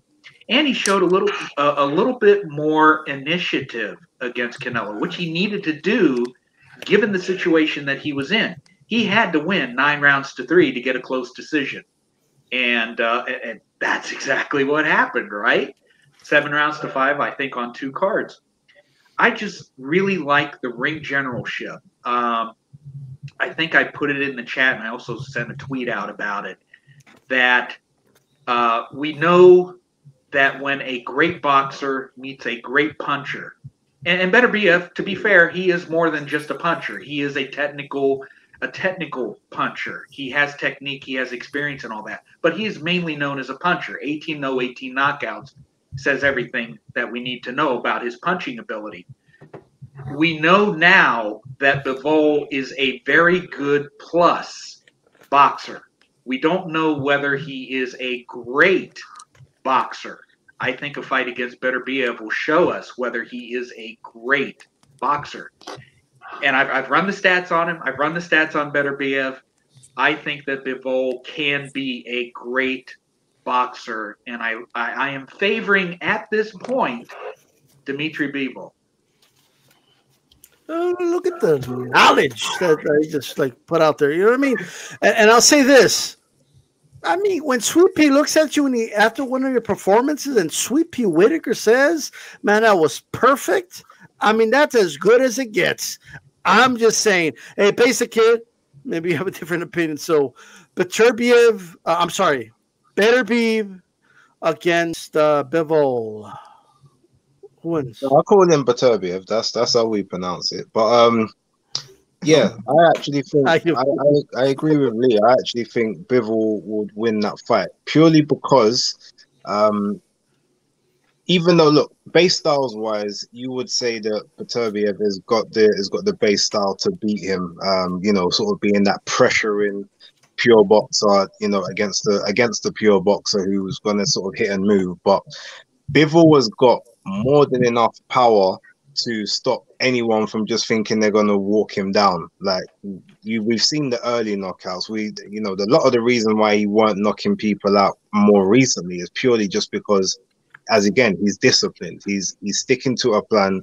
He's not looking for the KO. He's looking to execute and show that he can remain skilled and just remain composed at all times. He's taken extremely hard shots and never been off his feet. Joe Smith Jr., we can all remember that shot that he landed on him. Yeah, it was towards the end of the round, but the following round, the legs were steady underneath him. outside of that, he's a person that doesn't just move his legs to get out of range. He also is able to angle his torso. Part of that is, you know, having some of his the American coaches along with his classic sort of, you know, Eastern Bloc coaching as well. And ultimately, with Beterbiev, he's going to have to move into range on him, and Bivol is just going to be able to keep the range, and he's going to be able to manage that. He's going to be able to control the distance and the real estate between the two of them in the ring, because he doesn't get flustered. A lot of Beterbiev's opponents panic when he gets in close. They'll throw just to try and get him off. Like, Bivol is not that way inclined. Everything he does is with a purpose. He doesn't waste punches, and every time he scores, again, you can see that the opponents aren't, none of them disrespect his power. They realize that he can crack. Salamov, like Joe Smith Jr., no one just walked him down and tried to have their way with him. They were all smarter than that. And yeah, I just feel like when it comes to sort of range management and the fact that he's the younger, the fresher guy, with, as again, more discipline, I just feel like he's overall got the tools to actually be able to take it away from Beterbiev. So yeah, I'll go for Bivol as well. All right. See, I'm not that crazy. You know what I mean? I'm just saying, you know what I mean? So hey, thanks for your guys' thoughts there. Two more topics here. Virgil Ortiz, he is currently number one. Okay, he's currently sits number one in WBC, WBA, WBO. Boots Ennis, number one in the IBF. Two young guns are hungry. We got Conor Benn. You know, he's trying to get his shot. You know what I mean? Like, we have a lot of young, hungry lions, and they want their fight. Like, they want to fight Crawford and or Spence. They want to fight them, right? Despite what all the fans, oh, you're not ready. Well, whatever the fans say, they feel ready. They want to fight. Here's the question to the panel. Should Boots and Ortiz just fight each other? You know, and then the winner of that fight could fight the winner of Crawford Spence. Maybe they may not even get that shot, but should they just fight each other? It doesn't look like they're going to get the shot anytime soon. Like, Crawford Spence hasn't been official yet. Those guys are not that active. They fight at the most like once a year, maybe. Like they're not that active themselves. So should Ortiz and Boots fight each other already? Let's start with you, Rebecca. Should they make that fight? A serious young fighter. I'm sorry, I don't know why that popped up. Can you hear me? Yes. Oh, okay, perfect. I don't know. I just randomly had a pop up. I mean, if these two want to fight, I know Ortiz Jr. has been talking about wanting to fight Boots. I mean, let's make it happen. I think fight fans would love to see that. But I can't really say if it's too early in their career. I feel like a lot of people are talking about Boots more and more. The more interviews I'm seeing online, I'm seeing a lot of prospect fighters, a lot of quote unquote veteran fighters talking about Boots. So I think it would be interesting to see Boots Ennis with a little more competition and kind of see if he can level up at this stage in his career. Okay, all right. Nika, do you think they should wait for their shot, their title shot, or just fight each other? I'm with fight each other already. I'm tired of waiting for fights. You know, like, let's start picking people off. But fight. Like, I don't want to wait for any more fights to cook up and, you know, stay ready, take it out the oven. No, let's start picking people off. Fight. That's my answer. There you go, right, Lee. Should they wait for their shot? Do you think they have a right to wait, or just fight each other already? As a boxing fan, I want to see the best fights now. Of course, we all do. But it would be the biggest surprise to me if the management teams allow this fight to happen now at this point. Boots versus Virgil, they're young enough. You could easily see a situation where 2 years down the road, after Spence and Crawford finish their business, maybe move up in weight or whatever, you could see Virgil and Boots fight each other for world championships or unification or maybe their own 4-belt unification showdown when both are in their mid-20s, 25, 26 years old. I think that in boxing, there's a time and there's a season for everything. And I just get the feeling, hearing about this fight happening now, it just seems a little premature from a money standpoint, from a legacy standpoint. I think that that a fight against each other will be the first quote unquote legacy fight of their careers. And yeah, I mean, I'd like to see it now. I don't think the management is going to let it happen. I see it. I see it happening down the road, really, because this is, with the, boxing is boxing, but another name for boxing is prize fighting, and for a lot of people besides the boxers, it's all about the prize, and that's the green stuff. Right. B, same question to you. Wait to get the shot or just fight each other already? Because people want to see that fight. Yeah, I was reading an article on boxing saying Virgil Ortiz said that he wanted to fight Spence or Crawford. He doesn't want to fight for a vacant title. Of course, I would love this fight, but if I'm being honest, I think it would be better if there was a title on the line, like a world title on the line. I think it would make the fight bigger. It would be more interesting if it was for a championship. So I'm gonna be honest. If it happens, I would love it, but I'm not mad if it doesn't right now, because eventually it will happen. And I'm a little concerned about Ortiz because of the issue he had with his health. I think, what was it, last year or something like that? Earlier in the year, I think it was. He had problems with some type of metabolic condition or something like that, and they were questioning whether he can even make 147 anymore. Saying he was having problems with the weight, so hopefully he can get that squared away first. If I'm hoping it is squared away, but we'll have to play that one by ear. But yeah, I think the fight would be better if there was a title on the line, in my opinion. All right. Bruce Goss, you're an old school guy. Should these young guns just fight each other, or do they have a right to wait for the shot? These styles, that's why you call me here, bro, because you want to drag up this old cat from the past, bro, because a lot bro, I'm gonna fucking call myself a historian on this one, bro, because this, everything that's happening now, it's happened before, and it worked itself out, bro. I'm gonna go back. I'm gonna go back about 30 years, maybe a little bit longer. There were these two up and coming welterweights. One guy's name was Marlon Starling, and the other dude's name was Donald Curry, and they were both undefeated. And Sugar Ray Leonard, he was the champ, but he had the title tied up. He had eye surgery and everything else was going on. But these cats, instead of waiting around, they fought each other. And I'm on TV watching this. I'm saying, nah, they're not gonna put these guys against each other. That's like putting two Cadillacs right off the line, bro. That's not gonna happen. It happened, bro. Starling took the L. He went on to win world titles in 3 different weight divisions, bro. And Donald Curry, we all know what happened to him. I mean, it was a tragic ending, but those were the hot. That was Virgil Ennis, and that was Ennis and Crawford. And I'm sorry, man. I got tied up there. But anyway, bro, that was the fight today, and we're saying no, they're not ready. Let it brew up a little bit. Let it be, bro. Get them in the ring. Who else are they going to fight? And that's what takes notice with fans and with the other champions. They know that instead of bottlenecking that title and keeping all these contenders waiting where they're not fighting each other, let the best contenders fight each other, bro. That's what boxing's all about.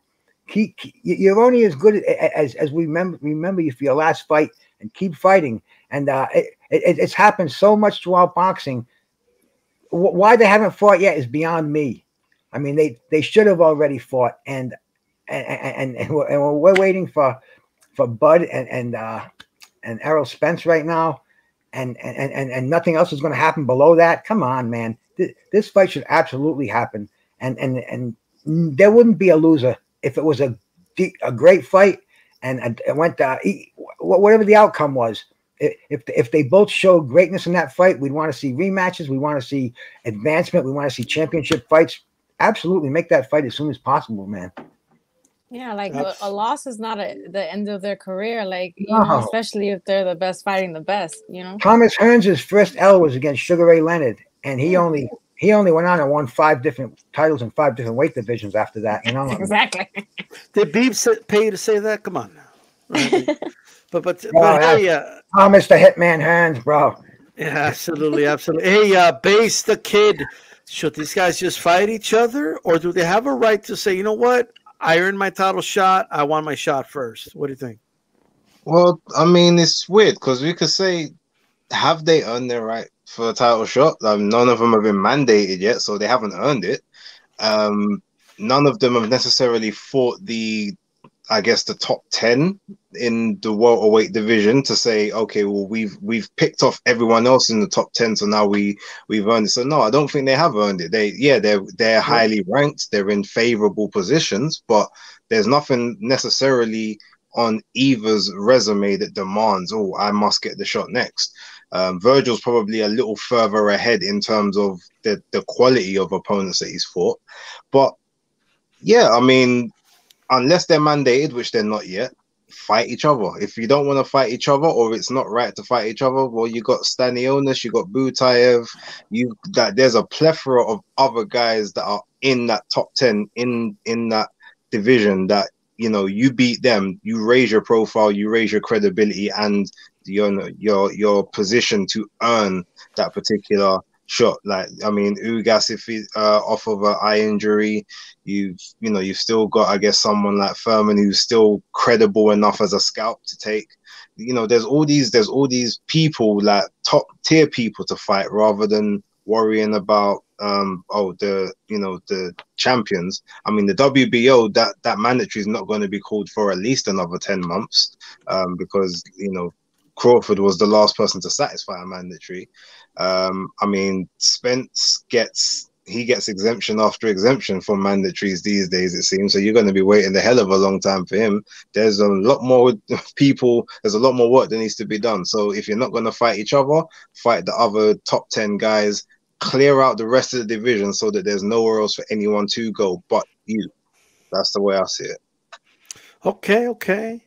Here's how I feel about it. So, look, I'm not dumb. Like, if they were, like, if they announce a fight tomorrow, I'll be ecstatic about it. Okay, I love the fight. I want to see Boots versus Virgil. I really do. Right, and I'm a fan. So I don't want to sound like a promoter or a manager, but like, and I get what you're saying, Base, but I mean, they're ranked number 1. Like, dudes have done less than these guys and have been mandatories, right? Like, what did Yildirim do? But he had a good performance in a loss, and it made him a mandatory. All right, like guys have done far less than Boots and Virgil. And let's be honest, the reason they haven't made these guys a mandatory is because they want the cash. They want the undisputed fight with Crawford and Spence, right? And that's why they haven't made one of these guys a mandatory. They don't want to ruin that big money fight. Here's what I'll say. I'm all for the fight. Virgil, Boots, let's do it. If, and only if, and I want to make sure everybody listens to me, if and only if Crawford and Spence sign on the dotted line to fight each other. If Spence and Crawford are not going to fight each other, but fight a Thurman or some other dumb shit, okay? If they're not going to fight each other, then you got to fight these young guns. Not Thurman, okay? Not somebody else. Not Benavidez, Jr. in a rematch or nothing like that. Okay, because let me tell you something. Mean Machine got a shot. Why can't Ortiz get a shot? Ortiz fucked up Mean Machine. Better than Crawford did. All right? Why can't he get a shot?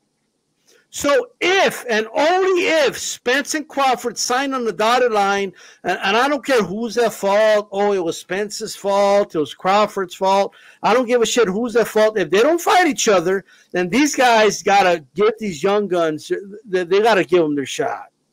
Ortiz got to fight Crawford, Spence, and or Spence got to fight, Boots or Ortiz. Point blank, period. You got to give them the shot. That's how I feel about it. They're ranked number one. They're number one. Like, there's nowhere else to go after one. Like after one, where is it? The champion. That's it. So all I'm saying is guys have done far less than Boots, far less than Ortiz, and they've been called the mandatory. So Anthony Yard comes to mind. Sorry, go ahead. Well, hey, it is what it is. But guys have done far less. Yildirim, what did Yildirim do? I hate to bring him as an example, but guys have done far less. So if Crawford Spence fight each other, and they do that fight for Undisputed, hey, by all means, Ortiz, Boots, let's do it. And the winner of that fight could fight the Undisputed champion. All right? And if they don't, they'll fight for a vacant belt, whatever. Okay? That's the only way I'm for this fight. And another thing, and I see it in the chat, and I understand it because Boots is good. I mean, Boots, he passes all the eye tests. He looks really, really good. He's destroying guys. I get it. I do. Okay, but Virgil Ortiz is just beating better opposition. Okay, Hooker, former world champion at 140. Okay, Mean Machine. Didn't give it to him, but he should have had a knockdown against Crawford. Gave him a pretty good fight, and he's destroying these guys. Orozco, who gave Ramirez everything he could handle, just annihilated him. Okay, I'm just saying. Right now, this moment, call me crazy,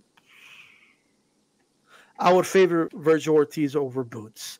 I think people are just they're looking at Boots beat guys that frankly are just done. They're coming off 3-4 losses already. I'm sorry, okay? And by the way, even though we haven't mentioned them, Conor Benn's coming. Conor Benn wants a shot. I mean, he's not going to just wait around forever. Like he's going to want a shot at some point, right? So it is what it is. So that's how I feel about it. Do you think Yildirim's going to be like the answer to a Trivial Pursuit question? Who is the most least deserving mandatory challenger in history? Everyone brings him up, not just you. Like everyone brings that guy's name up when they're trying to like prove a point about a guy not deserving a title shot. But Yildirim's still more credible than Anthony Yard at this point. So whoa, really?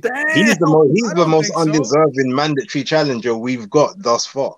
If you look at resume for resume. All right, okay. I respect your opinion. I mean, he had a good spirited performance in a loss against Kovalev, right? I mean, I don't know. That ninth round go down. That ninth round will one be good round in that whole fight. Yeah, you're right. Seconds away from a knockout, though. Seconds away. Hey, last topic of the day.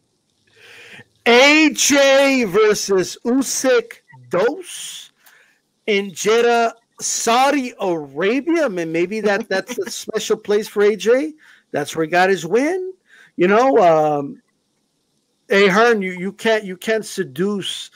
Like you can't seduce Usyk the way you did, Andrew Ruiz with trades of food and stuff. So send him pizzas, his hotel room stuff.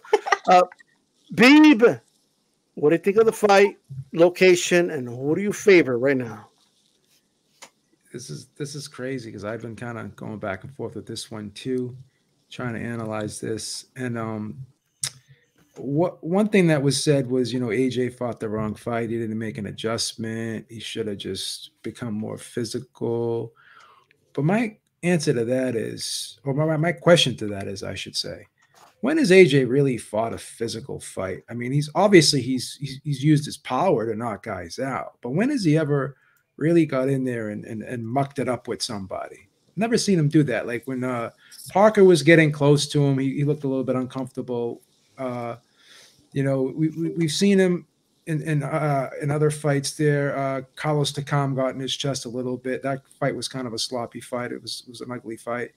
So I don't know if that whole thing of all AJ has to do is use his size to go in there and manhandle Usyk, because he did try to do that in rounds 5 through 8, but Usyk made an adjustment and he kind of like stepped around him. And instead of shooting the left hand, he was coming over the top with the right hook. And then he was dropping down and throwing the left hand to the body. So he was kind of mixing up his attack a little bit. And he was moving to his right more instead of moving to his left. So, Usyk made an adjustment. Joshua tried to make an adjustment, and Usyk made an adjustment to counteract that adjustment. So I just don't think this whole thing that Joshua just has to fight like the bigger man, because I don't think that's going to be enough. I like Robert Garcia, but I don't know if this is the right assignment for him. I just don't see what he could do here. Someone made a point. I was watching an interview earlier today, and they were like, yeah, Robert Garcia is a small guy. How's he going to like hold the pads for Joshua? Like, is this the right guy? Like, because he's never trained like a big heavyweight fighter, right?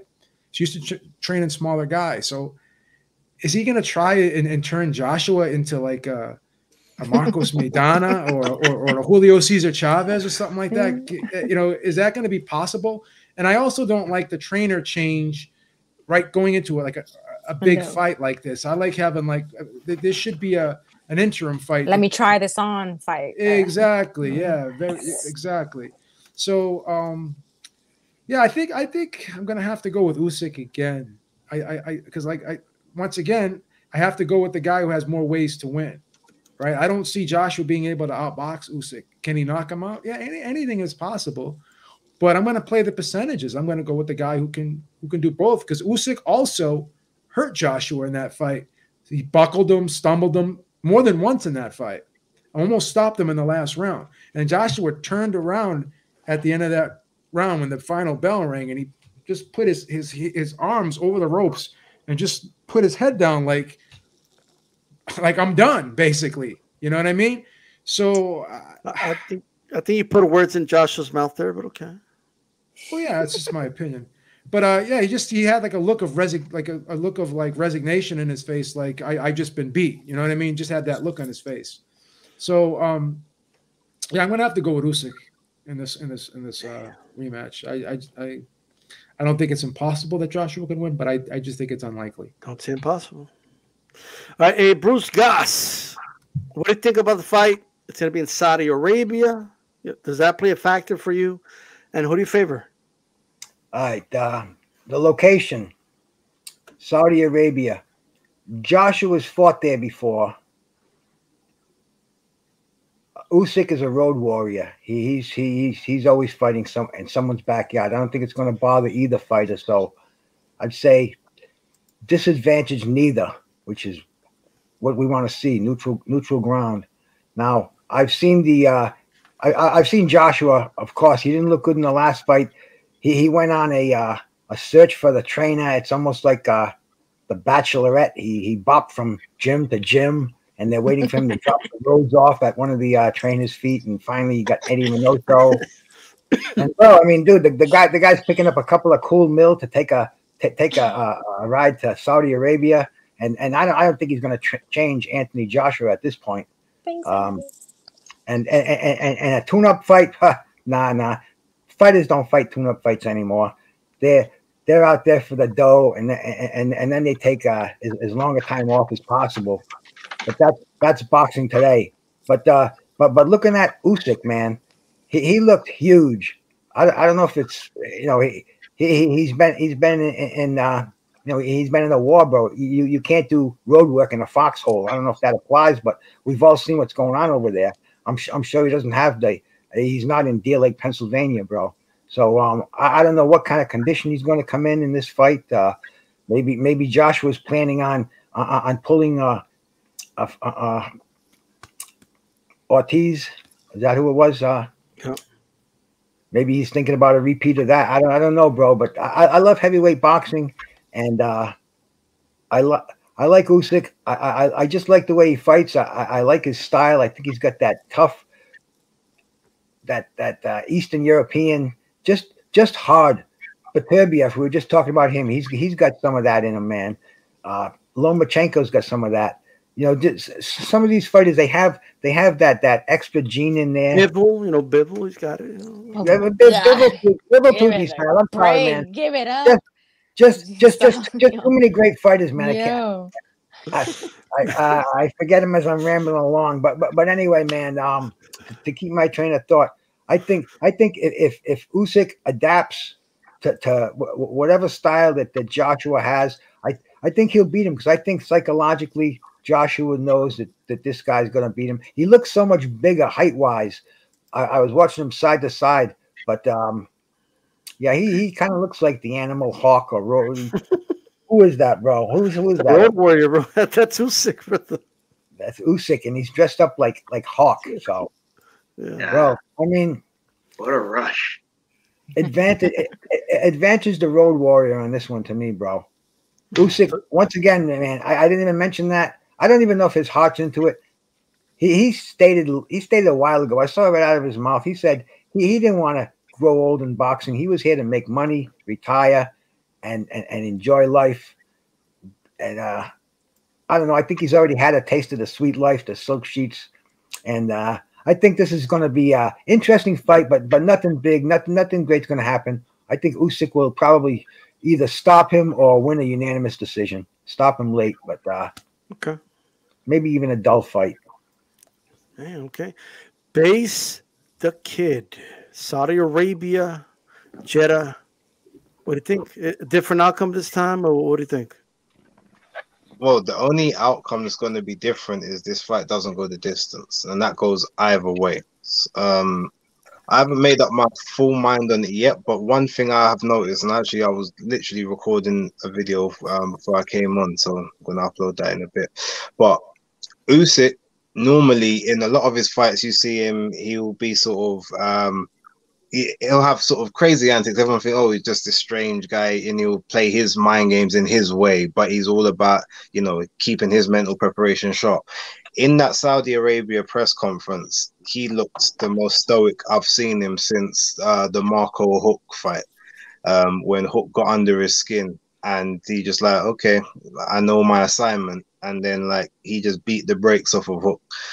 And in this one, I'm looking, while he doesn't have any huge vendetta against AJ, he's like, I'm on a mission because this fight is more than me. So I don't see him sticking to the game plan the same way as he done last time. Because if you remember, his corner said, don't knock him out, or don't try to knock him out. Like, remain in your boxing, keep your shape, keep your composure.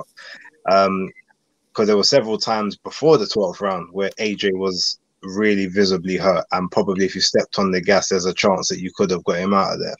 And I think this time he's not going to be as defensively responsible. So obviously he can get caught, but I definitely think he's going to be looking to apply further pressure.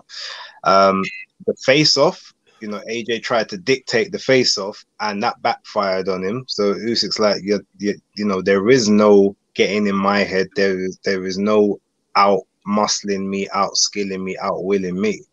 And one thing that Usyk said at the end of the last fight, which always makes me feel, okay, there was another way this could have gone, is he said the fight was easier than I thought it would be. So he said he expected a much harder fight, a much more physical fight from AJ than what he was given. So he's going to be expecting that this time around, which means that he's going to be working to a game plan, or his game plan, to, have the hardest, roughest, toughest version of AJ possible, and use the tactics he's going to implement to either negate that or to get through the rough patches within that fight. So while I haven't got an official prediction yet, just because I need to see how they come in, and I need to see, like immediate workouts and how they're moving. If he's moving anywhere near the same as what he was moving before, with the mindset and the eyes that I saw in that press conference, AJ goes to sleep within 8 rounds. Okay. All right. Nika, what do you think about the fight, and who do you favor? Well, I'm favoring Usyk. I'm not convinced that AJ can do anything differently to win this fight. Like, I just don't think his chin is as big as his body. Like, he to me, he's just like big. Like I was saying last night, he's like big for nothing. He's like, he's a big, strong man. Looks like it, but his chin does not match the body that came with it. Like, I feel like Base, the kid said, like, if Usyk said that he thought it was gonna be a tougher fight, like he's gonna prepare for AJ to come with something more. So he's gonna, even if Usyk has a lot on his mind with all this going on at home, like it's gonna be a different Usyk. And I feel like he has a grit that AJ just doesn't have. AJ does not give me any grit, or like, I don't know. I want to just throw some, like, I don't know if you guys remember the old New York Knicks, how we used to just be gritty out there and just fight for the ball. Like, AJ doesn't have that. He's and I wish he did, because I feel like he would be a much more entertaining fighter to watch. I just don't see him doing anything different, and he can't. I hope he doesn't think this is gonna be like another Andy Ruiz, because to me, Andy Ruiz did not come prepared in the second fight. Like, he got caught up in the money and the hype that, you know, he won the first fight, and he did not. He was like probably like half prepared for that fight against AJ on the second fight. So, you know, it probably gave AJ a little bit of, you know, confidence that he beat him, but that wasn't the best Andy Ruiz that he fought in the second fight. So, you know, I'm not convinced that he's gonna repeat that same thing with Usyk. So Usyk for the win. Yeah. And who says boxing not a team sport? I mean, Eddie Hearn with the assist, sending those taco trays to the hotel room. I mean, he had this dude, like I'm just saying. Yeah, no, but you know, Ruiz was not focused, and he wasn't like, you know, he wasn't focused. He was already not prepared, like, throughout the whole thing. So if somebody sending him tacos, he didn't have any determination to refuse those tacos. He was just like, you know what, I'm doing this. I'm eating these anyway, so thank you. You know, like. And he was like, I want you to teach the Saudi prince how to eat tacos. Like, it was crazy. Yeah. Hey, Lee Groves, what do you think about the fight, the location, who's going to win this fight, in your opinion? Okay, first the location, Saudi Arabia. I agree with Bruce. It's a wash. AJ has good memories of fighting in Saudi Arabia. He regained the title against Andy Ruiz there.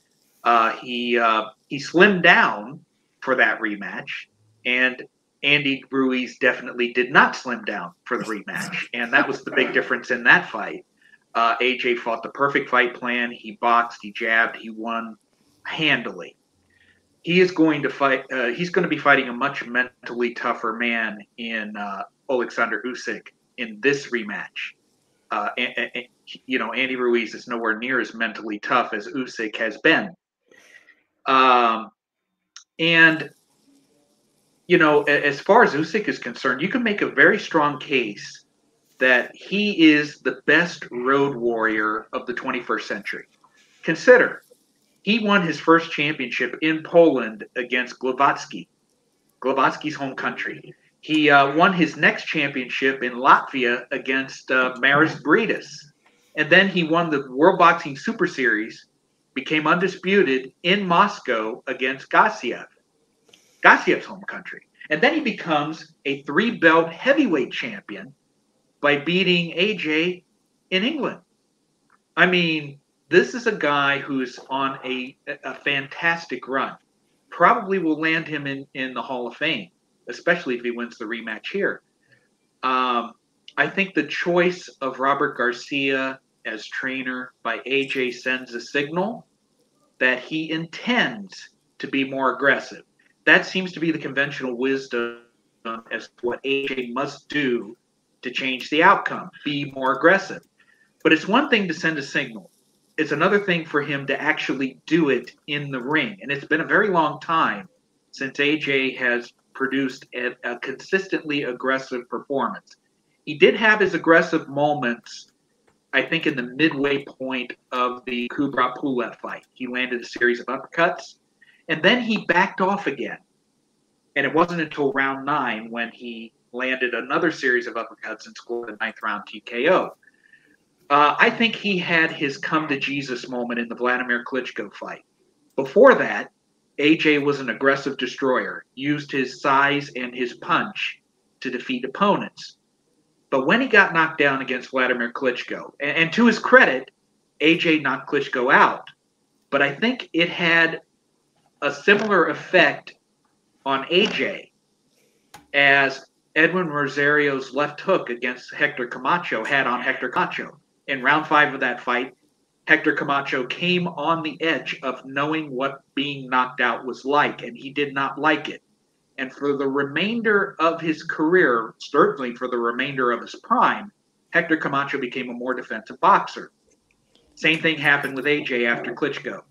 In fact, you can see it in the CompuBox numbers. Before the Klitschko fight, AJ's punch distribution was 57% power shots, 43% jabs. He was pretty aggressive. After that fight, up to a certain point, it was 57% jabs, 43% power shots. He fought more not to lose than fighting to win and fighting to knock out and being the destroying machine that allowed him, that reputation allowed him to draw 90,000 people to Wembley again and again and again in the hopes of seeing that destroyer again. I don't know if he's going to, if ever he is going to resuscitate that destroyer, it's going to have to be this fight. It's all or nothing for AJ. If he loses this fight, he may go down as a, on the second tier of his era of heavyweights. But if he beats Usyk and becomes a 3-time heavyweight champion, he enhances his reputation.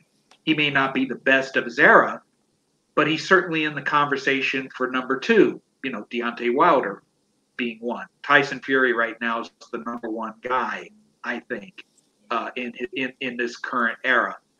I think that AJ is going to try his best to be aggressive early.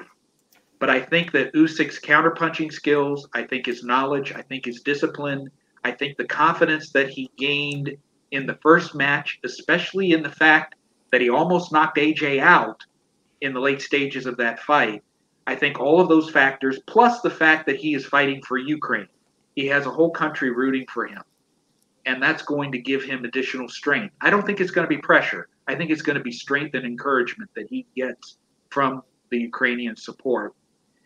I think that that Usyk is going to win the fight. He could win by knockout if he really puts the hammer down. I like Usyk. I like Usyk to do it again. Repeat or revenge? It's going to be repeat. Do you think you don't think that the signal that AJ is sending out is help? That's the signal. I think. I don't know. I'm an optimist. I like to think the best of people, best of intentions, or whatever. What happens in the ring will happen.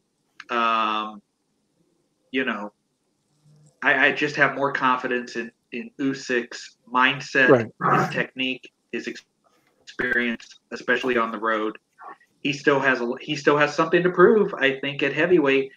And boy, a repeat win over AJ is going to be his proving grounds, and that will be his road to Canastota right there. Absolutely.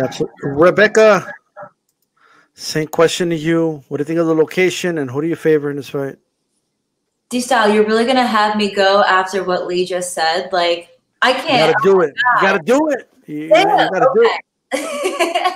Well, for starters, I have to say that I think AJ looked really good. It's interesting that he's brought on a new coach going into a fight like this rematch that really, I think, is going to be one of the most important fights of his career at this point. It's all or nothing for AJ. But do I think that him going to the drawing board with this new trainer and working on himself to the best of his ability, do I think that that's going to make a difference to beat Usyk? I don't think so. I think that Usyk already knows the power that he's dealing with. I think that Usyk's adaptable in the ring. He's very fast. He has a high ring IQ, something that I constantly bring up that's so important. I think AJ is also just a very emotional fighter, and we've seen that time and time again in his fights. You see his frustration, and there's a difference being a fighter. There's one thing to have a passion, and then there's another thing to let your emotions get the better of you in the ring. And unfortunately, AJ has never been able to go above that. And I think that this call of getting a new trainer, trying to start fresh, I think is a part of that emotional decision-making for him. because I think he knows how much is on the line and he's just trying to reach for anything at this point. I think the only shot that AJ has of winning is if he wins in the earlier rounds where he can get a knockout. I mean, and I'm saying that because anything is possible, right? But I do think at the end of the day, I do think Usyk is going to come home with that second victory against AJ. All right. I'm going to keep this very, very short. I think as much as I respect Robert Garcia, he has no experience with heavyweights, not at this level anyway. He's trained heavyweights, but not at this level. And even if he was a master at it, like look, Emmanuel Stewart, he had a run with Vladimir Klitschko, with Lennox Lewis. He actually lost his first. Vladimir lost his first fight with Emmanuel Stewart, right? He, like, you know what I mean? It wasn't like he just picked it up right away, right? So it's tough. Now, look, Robert Garcia is great at strategy. He's great at all that, but we're going to see. But I'm going to have to favor Usyk here. I just am. I cannot count out Joshua because Joshua could punch. Like, that dude's hook and his uppercuts are vicious. And if he catches you clean, he could take you out. There's no doubt about that. And maybe just that the fact that he needs to win, he might push himself to either get knocked out or knocking out Usyk, which should make it interesting without a shadow of a doubt. I want to thank the panel for coming on. It's been a great show. Rebecca, really quick, tell everybody where they can find you. You can follow me on both my Instagram pages at Rebecca Ruber or Inside the Ring Official. You could follow me on Twitter at Rebecca Ruber, and you can subscribe to my YouTube channel where I interview past, present, and future top prospect boxers at Inside the Ring with Rebecca Ruber. Thanks for having me. Awesome. Lee Gross, tell everybody about your work and where they can find your work. I have a lot of things going on. I work for CompuBox. I have been full-time since 2007. I've written 2 books, Tales from the Vault, Celebration of 100 Boxing Closet Classics, came out in 2010. Muhammad Ali by the Numbers came out in 2018.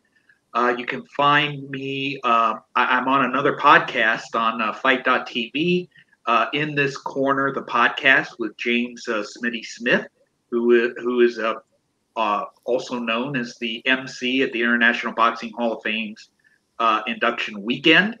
He did the trilogy last week. Let's see. You can read my articles on ringtv.com. I wrote a 5-part series about the trilogy weekend under the name The Traveling Man. I've been the Traveling Man for about almost 20 years now. And you can follow me at Lee Groves Boxing, creative nickname, or creative handle, Lee Groves Boxing. You can also find me on Facebook under Lee Groves, of course. I have a picture with Roberto Duran. That's how you know that that's my account. I presented him DVDs of his fights on the day that he was inducted in 2007. That's what that picture represented. So you can find me in a lot of different places. And thank you very much for the invite on the show. It's great to be on with such a knowledgeable panel. And hope everybody enjoys the fights this weekend. No doubt about it. And like I heard you're going to be in a debate or something like that. What's going on with that? When's the debate happening? So we could all tune in. What's Sunday up?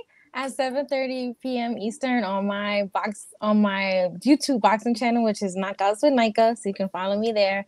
And you can also follow me on Instagram at Knockouts with Nika.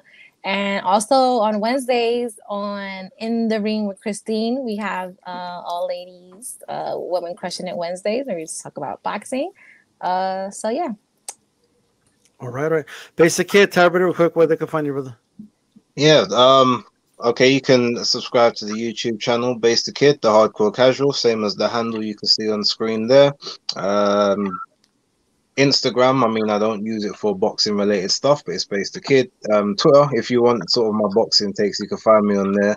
You can type in Base the Kid and find me, but it's B_A_S_E on Twitter. And yeah, that's pretty much it. Thank you very much for the round table, guys, and thanks for having me yet again. Absolutely. Bruce Goss, Boxing Jazz, and more. Everybody, make sure you subscribe to him. Thank you for coming on, brother. And of course, Joe Habib with Ringside Reporter. Make sure you subscribe to him as well. This is D-Style. We're out of here. Peace. Peace.